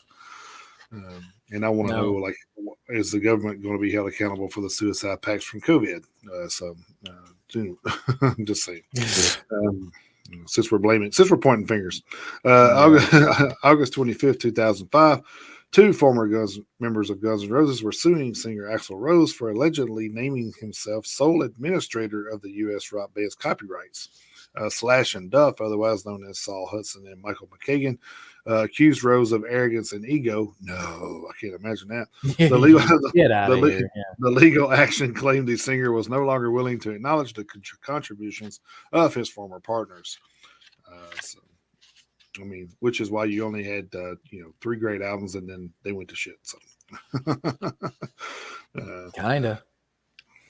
August 26, 2000, Welsh metal group Funeral for a Friend won Best British Band at the 12th Annual Kerrang Rock Awards, while New Jersey's My Chemical Romance picked up Best Album and Video. Iron Maiden were inducted into the Kerrang Hall of Fame, and Marilyn, at least they got into one. Marilyn Manson took the Icon Award. Best Single went to the Foo Fighters' Best of You, while Trivium were named Best International Newcomers. Nine Inch Nails frontman Trent Reznor was named Classic Songwriter, while Killing Joke were given a Lifetime Achievement accolade. So that would have been an actual a rock award that's fitting, I guess. So at least somebody does it right, I guess. True. But that is all the history I had. So all right. Well, I got a little bit of a longer list this week, but not too terrible. I mean, just a shade over into a third page, so it's not too bad. But leading off, we've got a few holdovers from after last week's show. So we begin with August 20th, 1996. Typo Negative releases October Rust, which peaked at number 42 on the Billboard 200.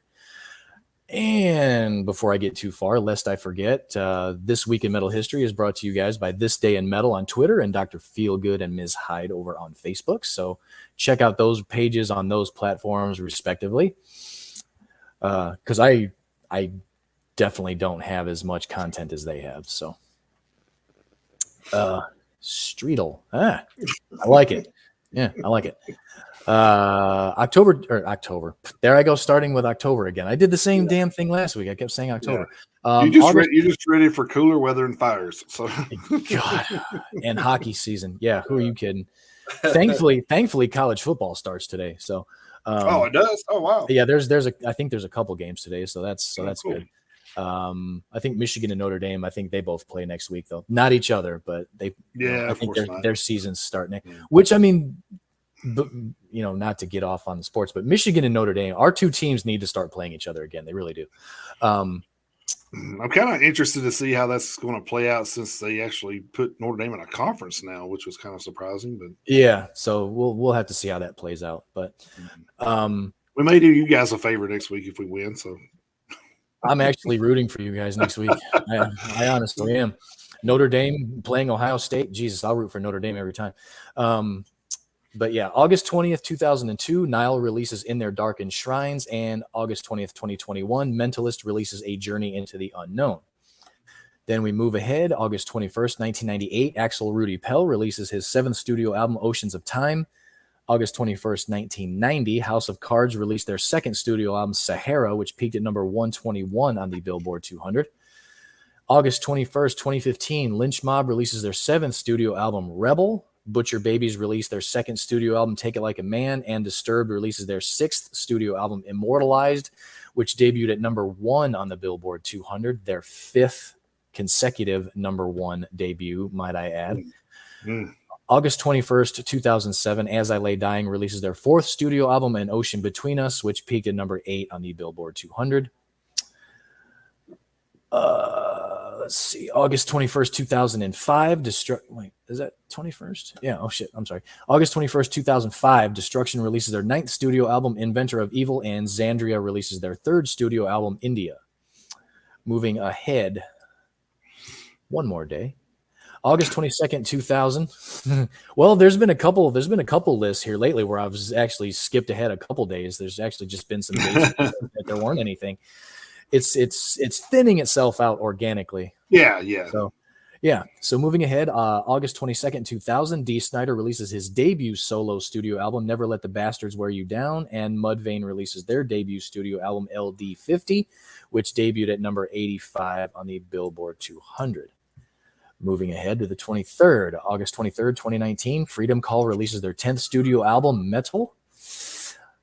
August 23rd, 2013, Revamp releases their 2nd and final studio album, Wild Card. Michael Monroe releases his 7th solo studio album, Horns and Halos, and Avenged Sevenfold releases their 6th studio album, Hail to the King, which peaked at number 1 on the Billboard 200.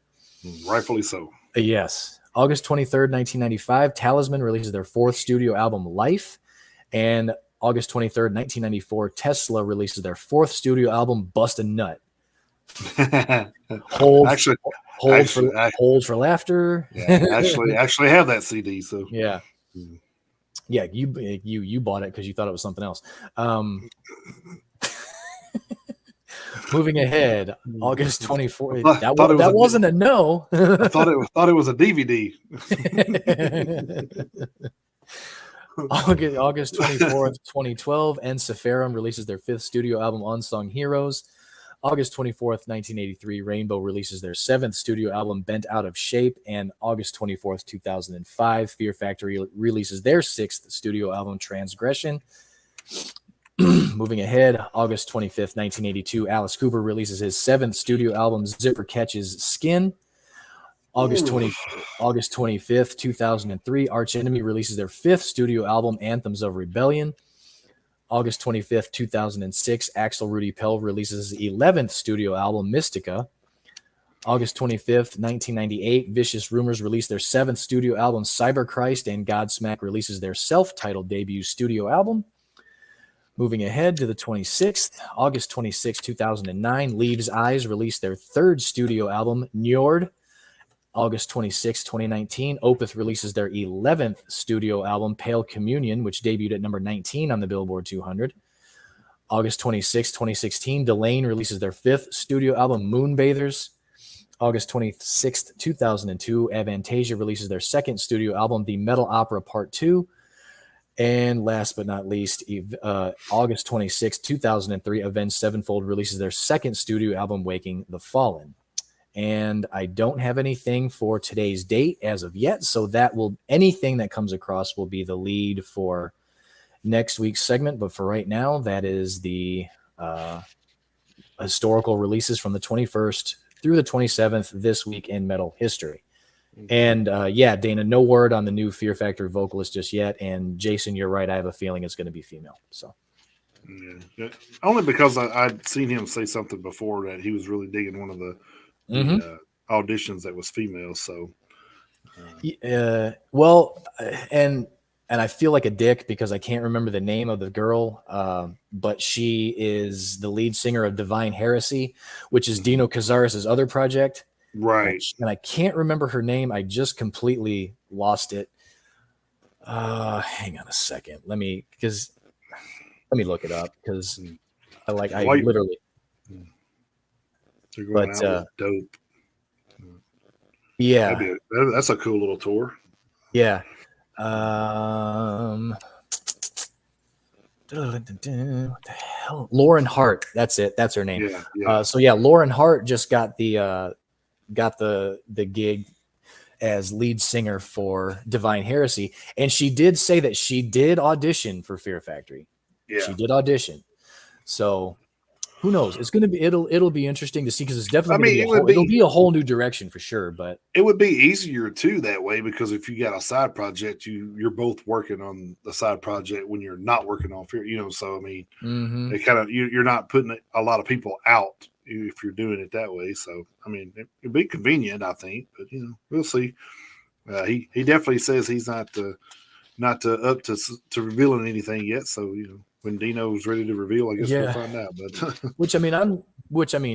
that's his business. But I'm still surprised that it hasn't come out like somehow. I'm amazed by that. Oh yeah. Well, I mean, Iron Maiden held on to an album for 2 years, so which was amazing in and of itself. But, so they locked it in a vault and said, "Yep, you got to do what you got to do." So. Or you may get a thing like with the Vince Sevenfold was it the stage where you just like wait, they had an album coming out? They literally there was nothing. Which was crazy. Yeah. Nothing, not a thing. And by the way, I not to bring up the pain, but that was the second week in a row we've talked about something getting zipped up in the skin. So right, yeah. Frankie Bates. Yeah. Poor Brian Wheat and the head of his pecker. So yeah. If he wasn't circumcised, he is now. Yeah. There are better ways there are better ways to go about doing that, though. Yeah. Yikes. Come to a Tesla show and get a special Bar Mitzvah segment. All right, I guess we will crank into our top 10 metal songs of the week. This week's topic we chose was fantasy. So kind of broad, but I tried to get a little creative. I think I did all right, but this also, one. Also, there's probably some reaching too, but Well, see, that's the funny thing is, it's a broad. And Dana, we'll get to your question in just a second.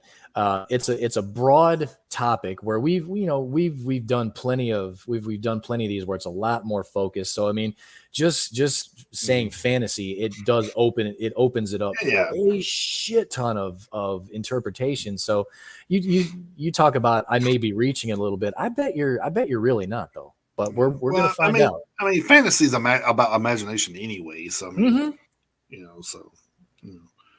But to get to his question, I thought we talked about that a little bit last week. We did where the stage broke. Yeah, it was. Of course, the headline said during a Black Label Society Anthrax. They didn't really. The headline didn't say Hatebreed, but because once we read into it, it talked about Hatebreed. Yeah, they were. Yeah, Hatebreed was 5 songs into their set when something happened with the stage. Yeah, so whoever went there to see Anthrax and Black Label didn't get to. So.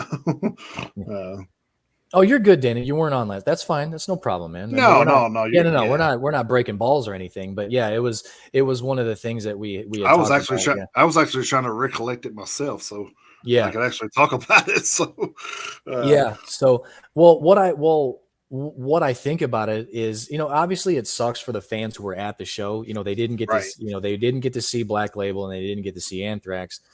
Hell, Hatebreed wasn't able to finish their set. Mm-hmm. So I mean, it sucks for the fans, but it's good that they erred on the side of caution and didn't try to play the show. And last week also talked about the stage collapsing at that festival in Spain where people did die. So it sucks in the moment for the people at the venue, but I mean, obviously you don't want to see anyone get hurt. So plus the safety of the band. I mean, they could have probably fixed something up to where it could have went on, but would it have been safe? That's the thing. Right. So, you never know. So and of course you're going to have those greedy people that probably just, well, that's bullshit. Let's give my money back. Or, they're going to get their money back. Well, yeah, but I'm just saying, like, they're going to get their money back. You know how people are, though. Of course. Even when they get their money back, they're still bitching. Like, I wanted to see the show. I don't care if they got COVID. Yeah, they can wear a mask and play. But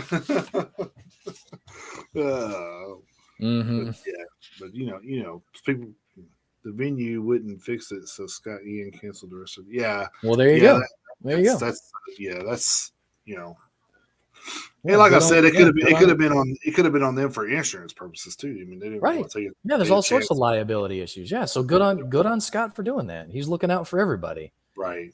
And plus everybody looking out for everyone. The venues, held responsible too. So I mean, they don't want to be in a great white story. So I mean, no, hell no. I think honestly that when stuff like that happens, people revert back to it and think, okay, this could really be bad. This could really be bad. Let's just cancel.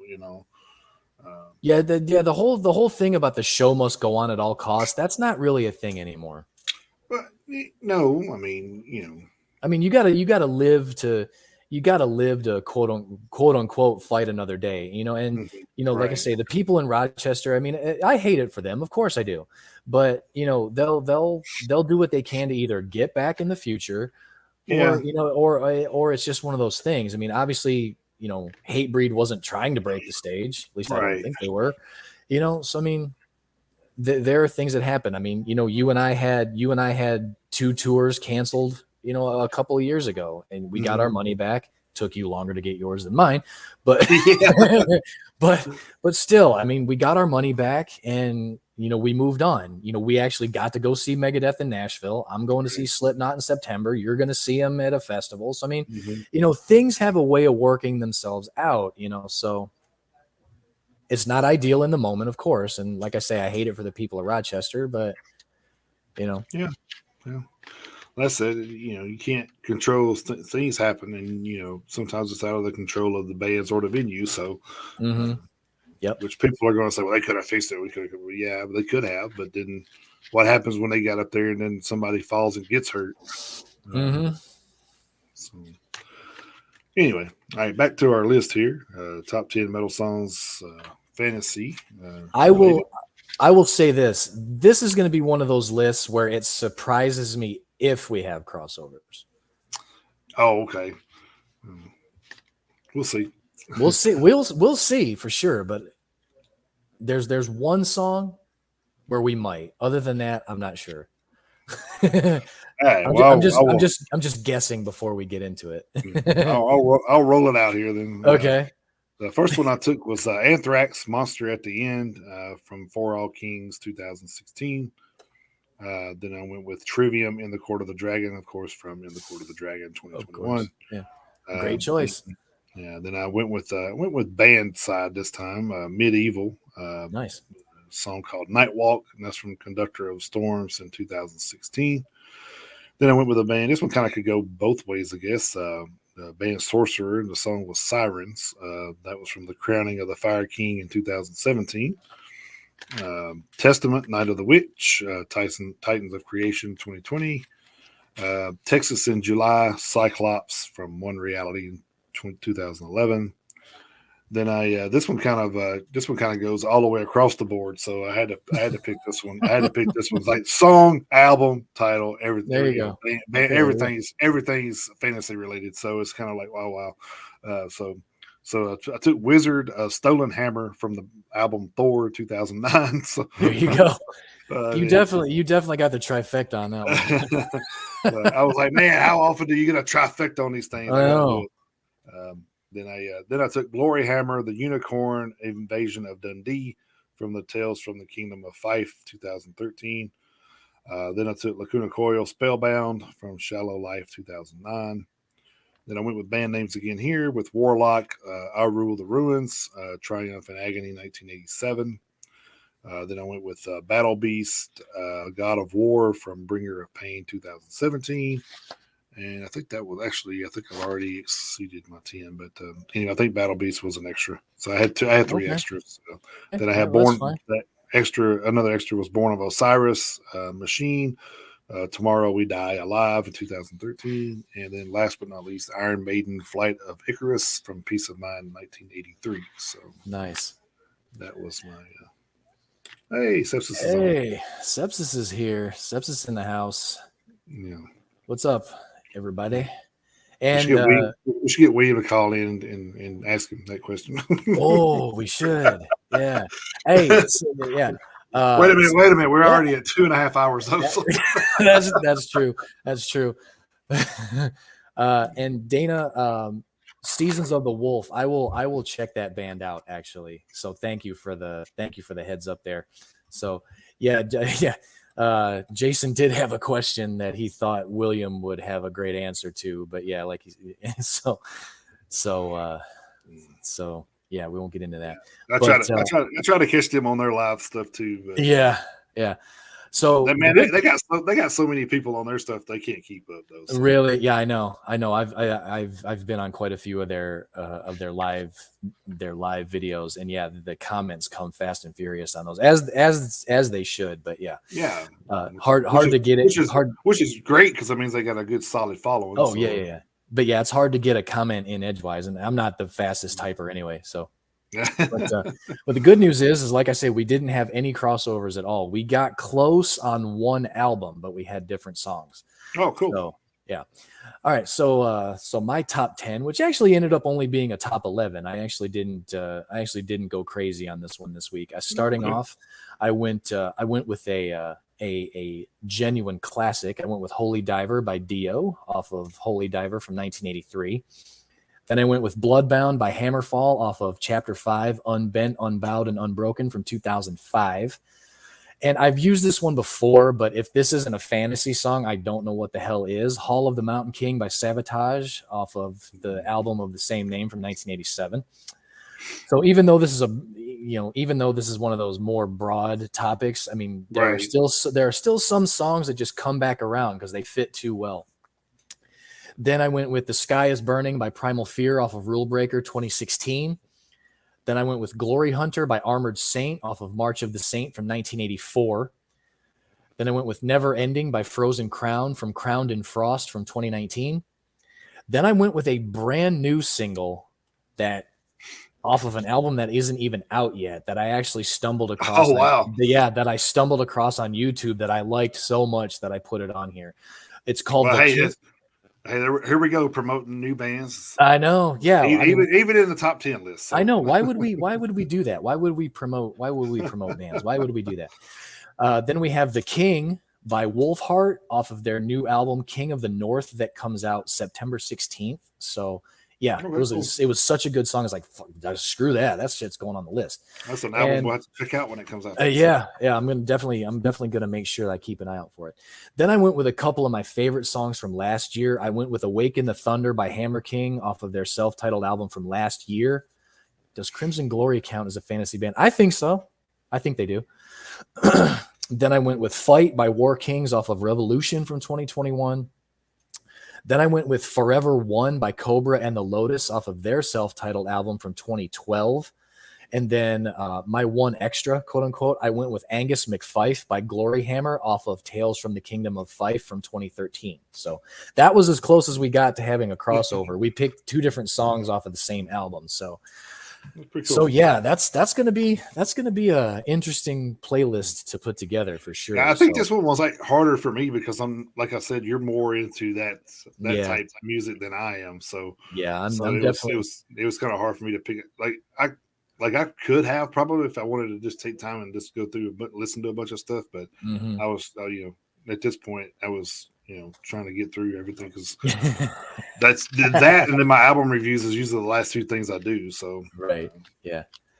Which it's kind of crazy too because you prepare backwards than I do too because you usually do your top 10 list as soon as we announce the topic. You usually got yours done. So that's the funny thing is like depending on the topic, I'm usually rattling off like the first 6 or 7 right off the top of my head relatively easily before I kind of get until a little bit of a block, and then I just gotta do a little bit of looking around to jog my memory. But yeah, this one being a power metal fan, this one I can see how this one would have been a little easier for me. So yeah, but it was still a good topic to cover.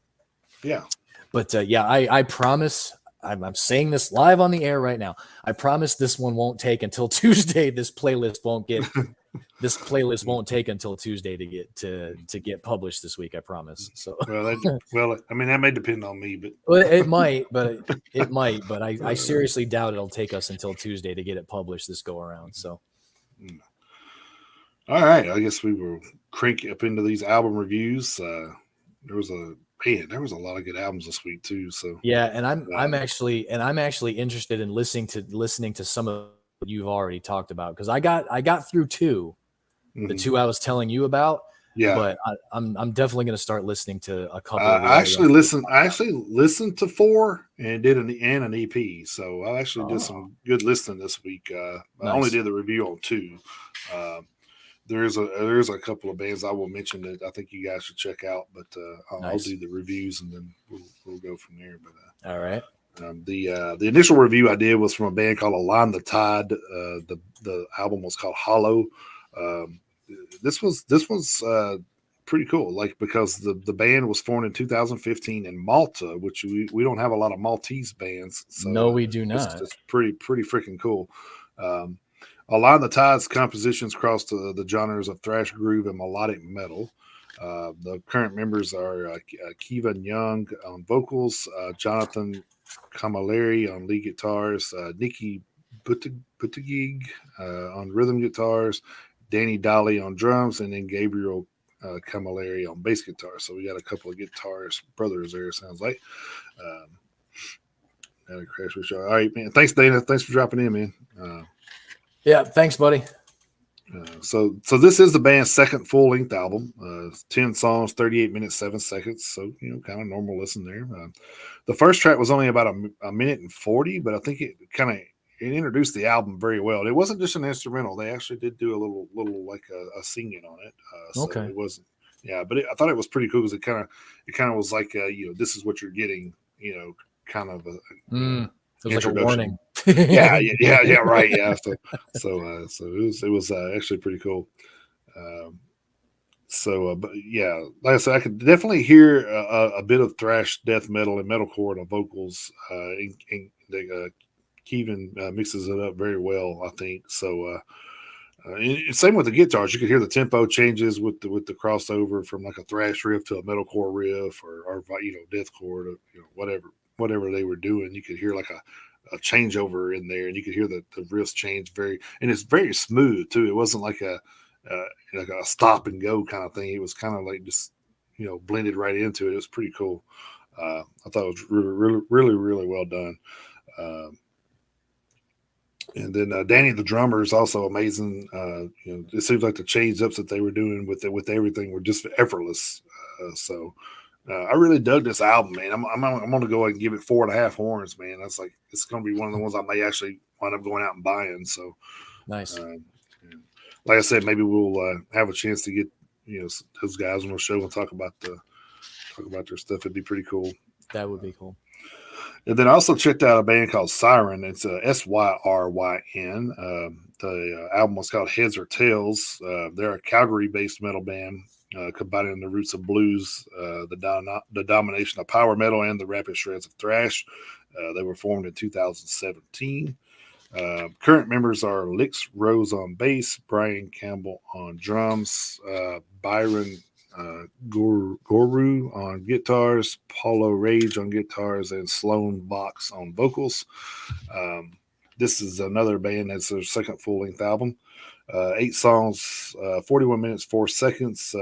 The vocals on here are very powerful. Actually, I think you would really dig this album, Chris. You probably should check it out. So I've written these 2 bands down. I want to make sure I listen to them. Very, very powerful vocals. Kind of reminded me a lot of like Warlock with a new era twist, maybe. Oh shit! Okay. Yeah. So very like first time I heard it, I thought, man, that's like reminded me of Doro back in the 80s. Mm-hmm. So cool. But I found myself even head bobbing to like the ballady track, which was kind of crazy. I started listening to it and I was going, I like it. And I was like, man, this is a fucking ballad. What am I doing? but I mean, that's just how into it I got. It was like it definitely drug you into it. So it's pretty cool. I don't know if this was just this album because I have to go back and listen to their first one, but it seemed like this one had like a little pirate theme to it because it had like Sink or Rise was one of the titles, I think, to one of the tracks, and then another one was Walk the Plank. So it kind of had like some piratey type themes to it. So which is cool. I mean, kind of a they didn't have a Jack Sparrow tune on it, so I mean, so I don't know if that's like their thing or not. But like I said, I didn't listen to their first album, so I had to go back and listen to that and see if that's actually a theme that they're trying to do band wise, or if it's just which I mean, Sirens were part of kind of a pirate legend, I guess. So, but like I said, you could definitely tell that they lean more towards the power metal sound, which that's why I say I think you would like it a little more. But I mean, even for me, I'm not real big on the power metal stuff, which I do like a lot of the bands. So just not real big on a lot of it. So, it did catch me off guard with a couple of gutturals sprinkled in, which was kind of crazy because you would hear like the high pitch. They went. I'm like, whoa, where'd that come from? Because it was they like dropped it down. It was like way down the album too. So it was like probably like 5 tracks in before you heard any of that. And I'm like, oh wow, where'd that come from? But it was pretty cool to have a little sprinkled in there. So overall, I thought it was a very good album. I'm going to give it 4 horns too. So so it's like I said, it's a couple of good albums this week. And I also listened to I ain't got my list in front of me, but I can pull it up real quick. It was I don't want to say that. I think I know the name, but I don't want to say it wrong. So it was It was Child of Caesar, Spirit and Liberation. I didn't do a whole review on it, so I can't tell you a lot about the band, but I will tell you the album was pretty good. I was definitely in the 3.5, four horn category. So definitely should check that one out. And then I listened to an EP here. Let me see which one it was. I'm trying to remember which one it was. Sorry. Oh, you're good.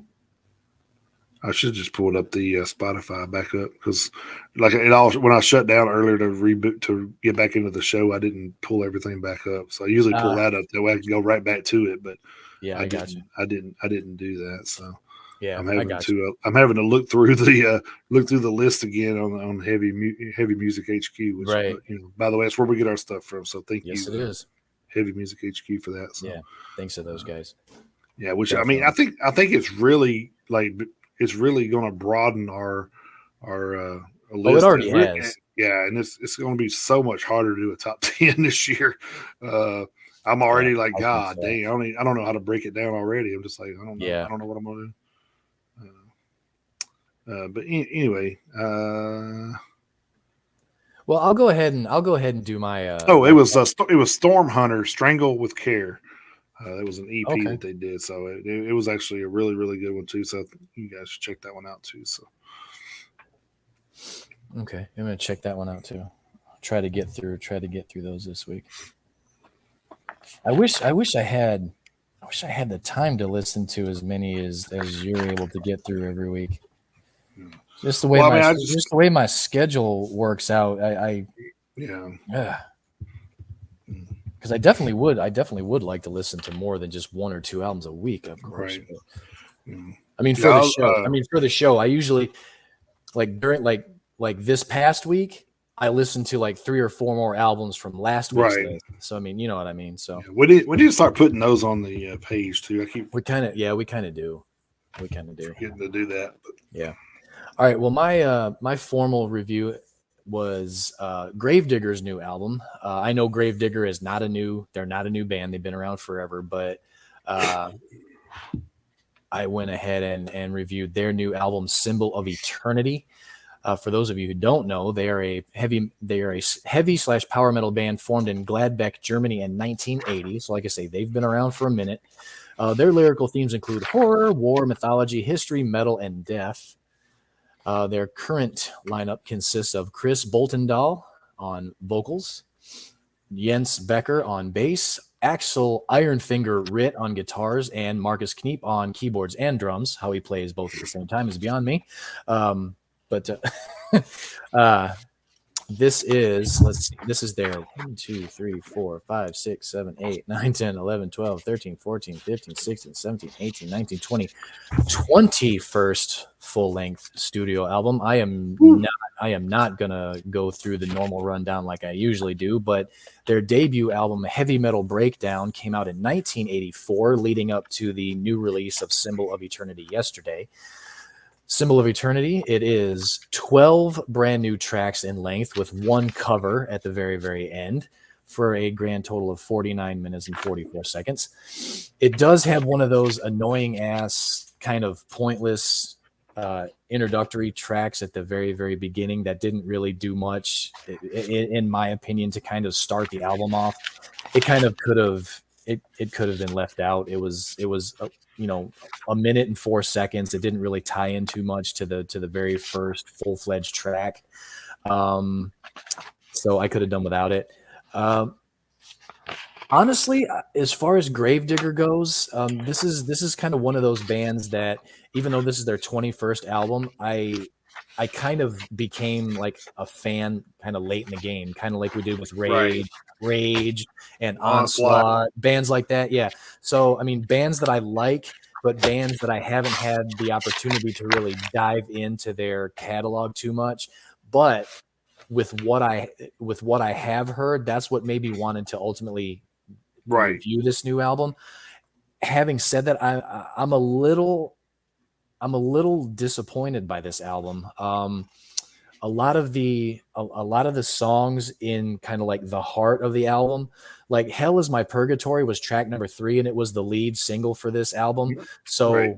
that having heard that, that song is a really good song. It's nice and up. It's the tempo is good.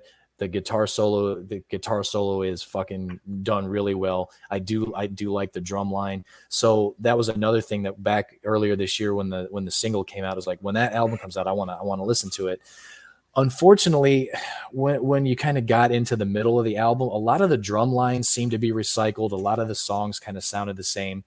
A lot of the guitar solos were kind of basic, I guess, not really super diverse. You know, they kind of blended together. It was pumpkin spice latte. Kinda, yeah, kinda.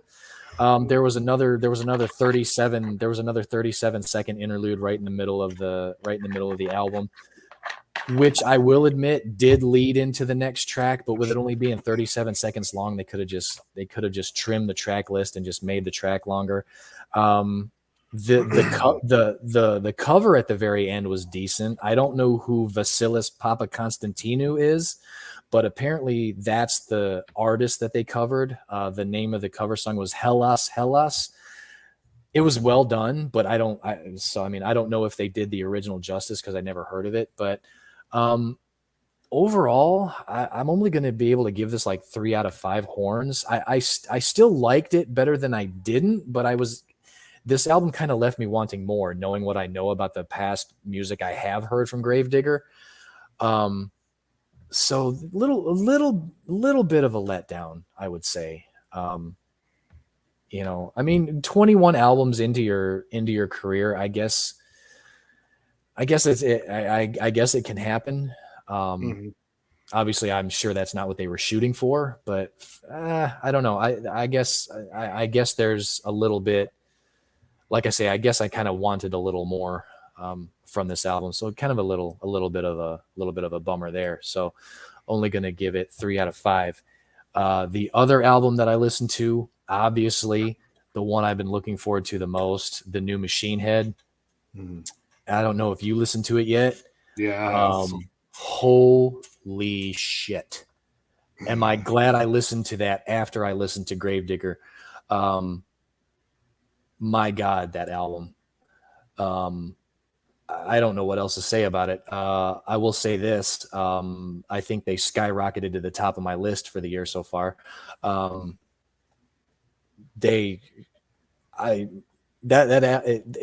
album blew me away. I'll just say that. I'll just say it. It was outstanding. Their best album since The Blackening, for sure, in my opinion. Probably easily in the top. And this is all for me. I'm not speaking for Jason at all. Could possibly be, when all is said and done, top 3 or top 4 of their albums. I liked it that much. There were a couple of those little interludes in there that were kind of strange, but as far as the songs themselves, holy shit! Somebody pissed Rob off, and somebody pissed Rob off, and he's letting everybody know it. So, I mean, my God. Yeah, well, like I said, I think the little interludes was the only thing that kind of like got me. I'm just kind of like, yeah, really, man, come on. I mean, not really the interludes that themselves. It's more of the fact that you gave us, you gave us 13 songs, but 3 of those were interlude tracks, so it didn't really count. You really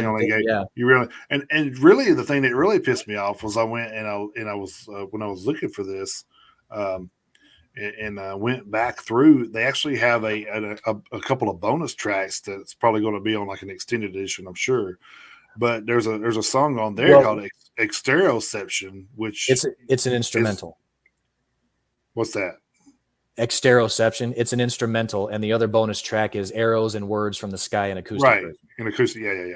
But what I'm saying is, you had those tracks in there instead of the place of the little interludes. Then you would have had 12 good songs and a couple, and I'm still okay with the interludes. I'm just saying you should just do like it all on there on together now instead of having that being like a separate like bonus track singles. You know what I mean? I can agree with that. Yeah. So I guess what I would say is if they come out with an extended version before the end of the year, then I may have a different opinion on it. But you know. But like I said, yeah, by far one of the better Machine Head albums in a while. Mm-hmm. So yeah, they've definitely been jamming it out. That's for sure. So I was like listening to some other stuff, and then I was like, yeah, I don't really like this. I went back and started listening to Machine Head again. Yeah. Well, the funny thing, the funny thing is like I say, I went ahead and made sure that I got my full-fledged review done first. Like I got to get that done first, just in case something happens and I can't get to the Machine Head right away. So I didn't listen to the new Machine Head album until I only listened to like the first track yesterday. And then, last night, just hanging out here at the house, I never got a chance. So I finished the rest of the album this morning. But when I was listening to the very first track, Slaughter the Martyr, I started the album, and the first couple minutes of that song is like, it's like a slow burn. You can feel it. It's like, all right, any second now, I have a feeling this thing is going to kick off. And about 3 minutes in, holy shit, does it kick off? I didn't know that was a 10.5-minute song until it was over. It just it just kept going. I was like, holy shit, when is this thing going to fucking end? Not in a bad way at all. I was like, this thing just keeps kicking so much ass. But like, I happened to look down. I was like, holy shit, 10 minutes and 45 seconds. Where the hell did that go? It didn't seem like a 10-minute and 45-second song once it actually kicked in after that, after that slower part. But man, it's just so good, just so good. Yeah, and then we had, of course, the 3 songs that we already knew about. So if aside from the interludes being included as their own tracks, which we've said multiple times can be like a pet peeve for us, because it kind of gives a false sense of how long an album actually is. Aside from that, if I had a complaint about the album, is that they did basically stick the EP in here. Don't get me wrong, good songs, right? But how many? But along with the interludes, how many new songs are you really getting? Because I mean, we heard the EP already, so basically you're only really getting like 7 brand new, first time listen songs on this album. So but from start to finish, I still, especially with Slaughter the Martyr, the way that the album kicked off, and then the way it ended with Arrows and Words from the Sky. It was great. Yeah.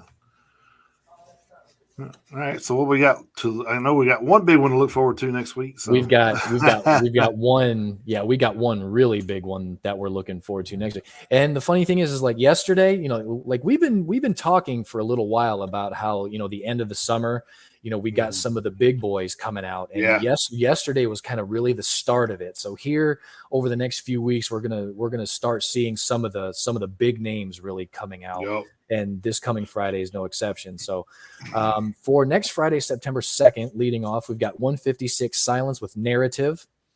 Then we have a Deistuo with Purge of the Night Cloak. That is an EP.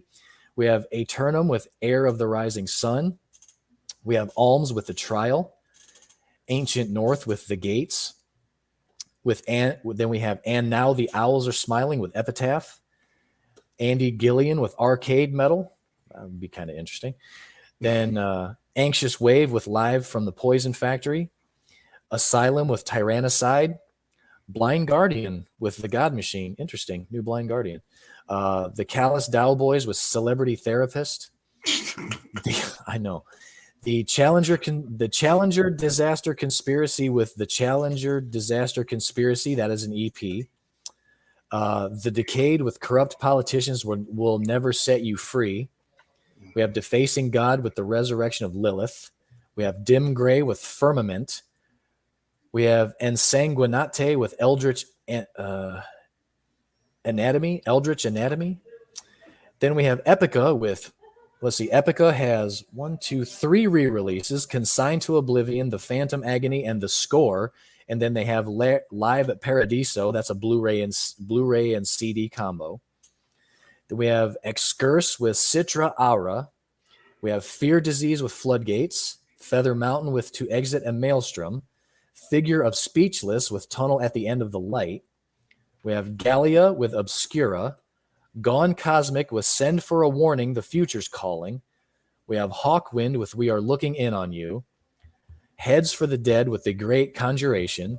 The Who with The Rumble of Thunder. That might be one worth checking out. Imperium with Ex Mortis Gloria. In Grief with An Eternity of Misery. King Buffalo with Regenerator. King's X with 3 Sides of One. Manic Ritual with a self-titled EP. Then the highlight, as far as I'm sure we're concerned, Megadeth with The Sick, the Dying, and the Dead. We have Meteora with Of Shades and Colors. Metsoa with Dunes of Wars. Mike Tramp for Forced Gang. Yeah, Mike Tramp of White Lion. That Mike Tramp. We have Miss May I with Curse of Existence. Ocean's 8 Alaska with Disparity. Reincarnated with Of Boots Void Death Spell. Rosa Nocturna with Angels and Beasts. Silurian with End of Ordovisia. Strangulation with a self-titled album. Sumptus Ignis with The Kindred Dark. That is an EP. We have Sunflower with All These Darlings and Now Me. We have They Live, We Sleep with Sorrowful World. That is an EP. Trial with Feed the Fire. Under the Oak with Ratus Norvegicus. Unhealer with a self-titled album. We have Vredesblad with Ruiner. Waco with Rock Spirit, Absolute Joy. And then, holy shit, we have Wraith, Black Knife, Grave Ripper, and Unholy Night with Faster Than the Fucking Devil. That is a 4-way split album. Good God. I don't know how the hell that's going to work. Then we have Xenobiotic with Hate Monolith. That is an EP. Then we have Zeta with Binary Enigma, last but not least. So again, that's going to be quite a list, but I think needless to say, that's definitely headlined by the new Megadeth album. So. Oh, yeah, definitely. So I think that's, like, and the week after that's the one, oh my God, the week after that's I'm so ready for that too. So, like, there's so much good stuff about to come out. So, we thought the first part of the year was great, and like it was, but now it's just getting into where, the bigger bands are coming out with stuff, and then you're kind of like, oh man, it's like, I'm really gonna have. I ain't gonna lie, I'm gonna have a hard time doing a top 10. It's definitely gonna be. And it's definitely going to be difficult because unlike with like our top 10, like as far as the week goes, the top 10 for the year is 10. That's it. So, I mean, it's like, well, I had 10, but here's like 12. And we actually rank those. Like we actually do the rankings on those. So our favorite album will be number 1. So, yeah. So it's going to be, it's going to be not a chore, but it's going to be a challenge, definitely, especially with everything that's come out so far. And now we've got like the quote unquote, like the household names that everybody knows, so on top of everything else, all of the good music that we've already listened to, the bands that we've had on now, having like the Machine Head album, Megadeth next week, Ozzy Osbourne after that, September 30th, a new Slipknot comes out. Jesus. You also have Parkway Drive, like Cosby. So so it's Lamb of God's in October. So like I said, you got Slipknot, Lamb of God. You still got all that coming. It's like, man, I know. We're getting new Knob Point music on September 9th. So they've got they got that new single coming out. Yeah. So I'm surprised you waited till now to mention that. But yeah, it's from the sounds of it, it's going to be pretty freaking heavy. So I don't doubt it. So, actually, Elias even said it was like one of the heaviest songs they've done. So it's going to be. That's nice. It's going to be pretty damn heavy because they've nice. They got some pretty good stuff. So all right. Yeah. Man,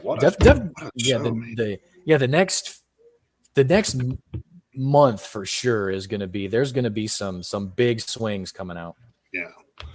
Yeah, I still got my list from pre-orders is still like out there, and I'm just like, damn. But so then I got to turn around and buy like some of these other stuff that I've come across, like. So I still got to pick up that Source of Rage album, so that I still want to get that. So yeah. And then of course we're going to these concerts, so there's going to be merch being bought. So yeah, right. Well, we knew this was going to happen whenever they did the shutdown. We knew it was going to come back, and it was just going to be so crazy. Oh yeah, we talked about it on multiple occasions about how it was going to hit like this, but and we don't want to forget about our friends in the chat sepsis too. Like they're working on new stuff too. Yeah, so of course they are. Yeah, and I don't know if it's going to get released before the end of year or not, but Well, I mean, as far as an LP, I have no idea, but I think Melissa. Well, I know they got a new single coming. Yeah, out. Melissa said that they're working on a single, so I would expect to hear that relatively, maybe, Halloween, Thanksgiving, who knows? I'm not putting words into their mouth, but I mean, right. But yeah, so definitely not to be forgotten. Yeah, absolutely not. There's definitely a. I mean, like I said, even 2023 is shaping up. The first part of it's shaping up to be pretty big. So I mean, we've already talked about Godsmack and Avenged Sevenfold, and I mean, I think Disturbed's pushed back their stuff. So I think it's going to be before the end of the year too. So you're right. And then even who the hell knows what Metallica has going on? Well, right, yeah. I still want to say that we'll probably see something from them next year. So yeah. Right. So I mean, there's even with everything that's about to come out, it's not like 23. There's going to be like some lack of no. There's absolutely not. There's no slowing down. Matt Heafy took the year off. So I mean, Well, did he though? I mean, did he? we'll probably see a new Trivium album next year. We might, yeah. Jesus Christ! And speaking of taking the year off, we haven't heard anything from Devil Driver in a minute. So I mean, that's true. They came out with Dealing with Demons Volume 1 last year. Who knows when Dealing with Demons Volume 2 is going to come out? Yeah, it would be. I'll welcome that with open arms and tell you everything. Yeah, you and me both. You and me both. Yeah. So there's no lack of music. That's for damn sure. So, no, metal is definitely not dead. So I don't care what nobody says. Absolutely is not. Yeah. All right, man. Well, I guess we will wrap this bad boy up. Man. It was a great show, I thought. Yeah, it was. There was a lot of informative stuff and lots of laughs. yeah, crazy stories and like I said, if you guys want to catch any of our previous interviews, you can always catch those on YouTube or Twitch or wherever your Facebook page still has those. So if you ever want to catch the interviews with any of our old interviews with Extinction AD and Eyes of the Living and John O'Connor from One of the Last or The Defaced or Devil or any of those bands you want to go back and check out the broadcast for, you can do that over on all of them aren't on the YouTube page, and we apologize for that. But but the last at least 3 I think are on there. So I do believe so. Yes. But definitely check out the music by our past guests too. Definitely give their music. And speaking of that, I meant to update you, everybody, on one of those stories too, real quick, while we're still in here.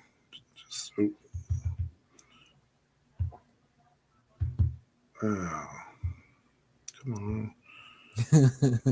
But yeah, while he's doing that, never when you want it to work, right? Right.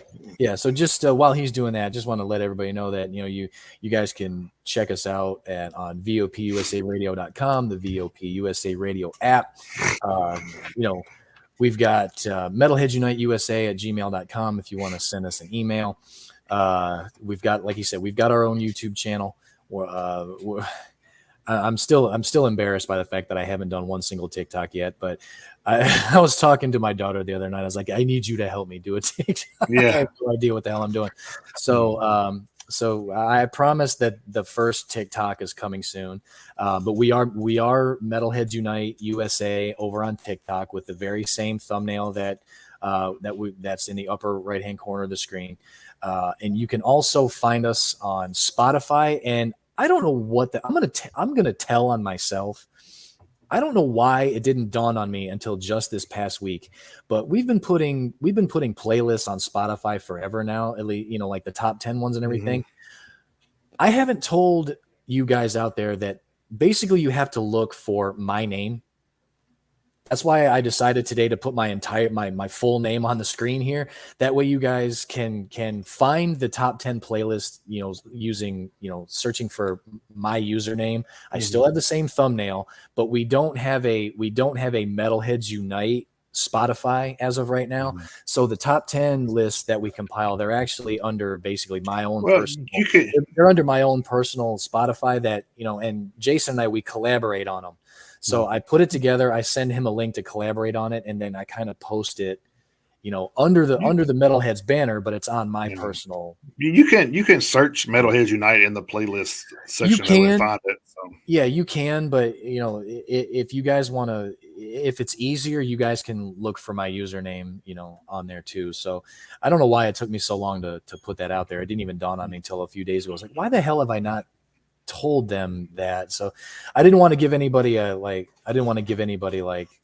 bad information. Like we have a Metalheads Unite Spotify, because we don't have it yet. We will, it'll get there, but we don't have it yet. So if anyone out there has tried to look for these top 10 lists, because if you're a member of the Facebook group, which again, same thumbnail, if you want to join, everybody in the Facebook group can see it, because it posts there. But anybody watching or listening who isn't a member of the Facebook group and they still want to check out the top 10, if you want to if you want to search for Chris Taranjo on Spotify, that's be the main way you can find the top 10. Or Jason said you can look up Metalheads Unite too. So but there is no Metalheads Unite Spotify profile as of yet. So all right, I just want to share this last little bit of news before we leave. Devil actually had an announcement the other day on their Facebook page and their social media accounts that they're once again a completely independent band.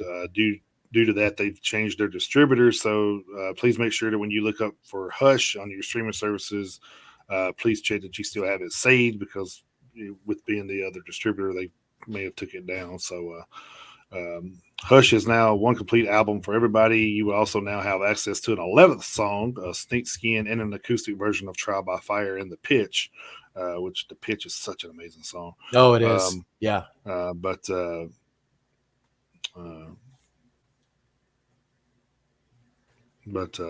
So they've had some issues with the label not fulfilling their side of the agreements. So unfortunately, that which sucks. Yeah, I feel bad for them in a way, but then again, I think it's going to be good for them too, because they don't, they can kind of do their own thing and get their music out. And I'm going to do whatever we can, to get them out there, because I think they're an amazing band, and they, I think the world should know about Devil. But and it's DVL, in case any of you guys want to look those guys up. But, But highly recommend Hush. Yeah, if you're an Avenged Sevenfold fan, you will love Devil. So yeah, you won't be. I will just say that. So yes. But I just wanted to share that information. I forgot about they updated that a couple days ago, and I was like, oh man, that's kind of sucks. But then again, like I said, it could be good for them too. But we'll see. Oh yeah, they'll work it out. They'll get it worked out. Yeah, they're definitely a great band with great talent. So I think they'll be okay. So yeah.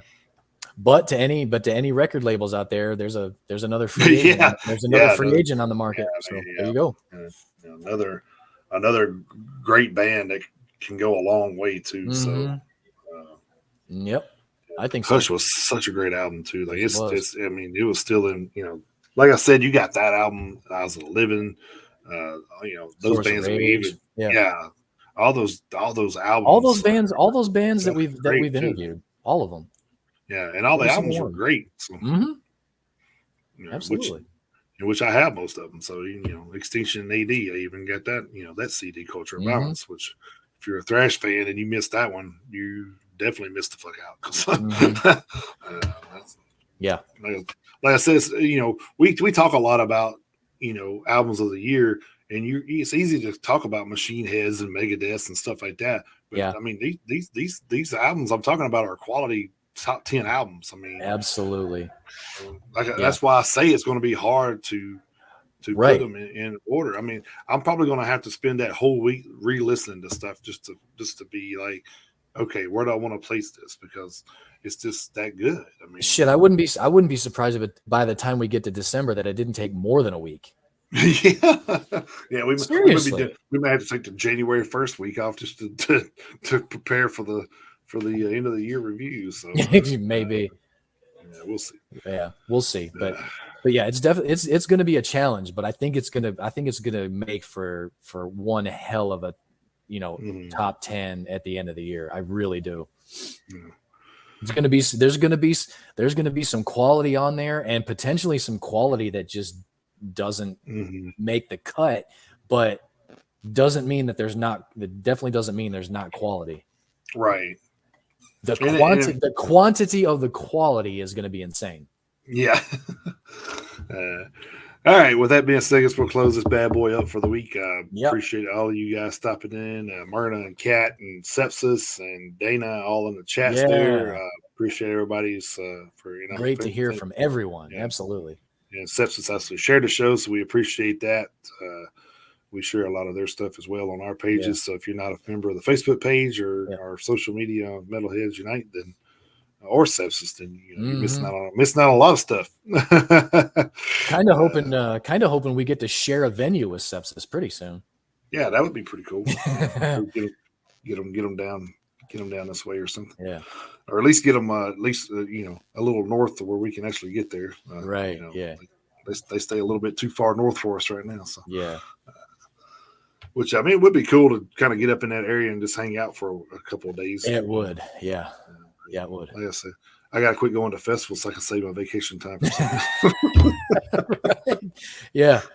I think my wife told me that last night. She goes, "Hey, when are we going to use our vacation for something besides festivals?" I said, "Okay, all right. I guess it's time that we're."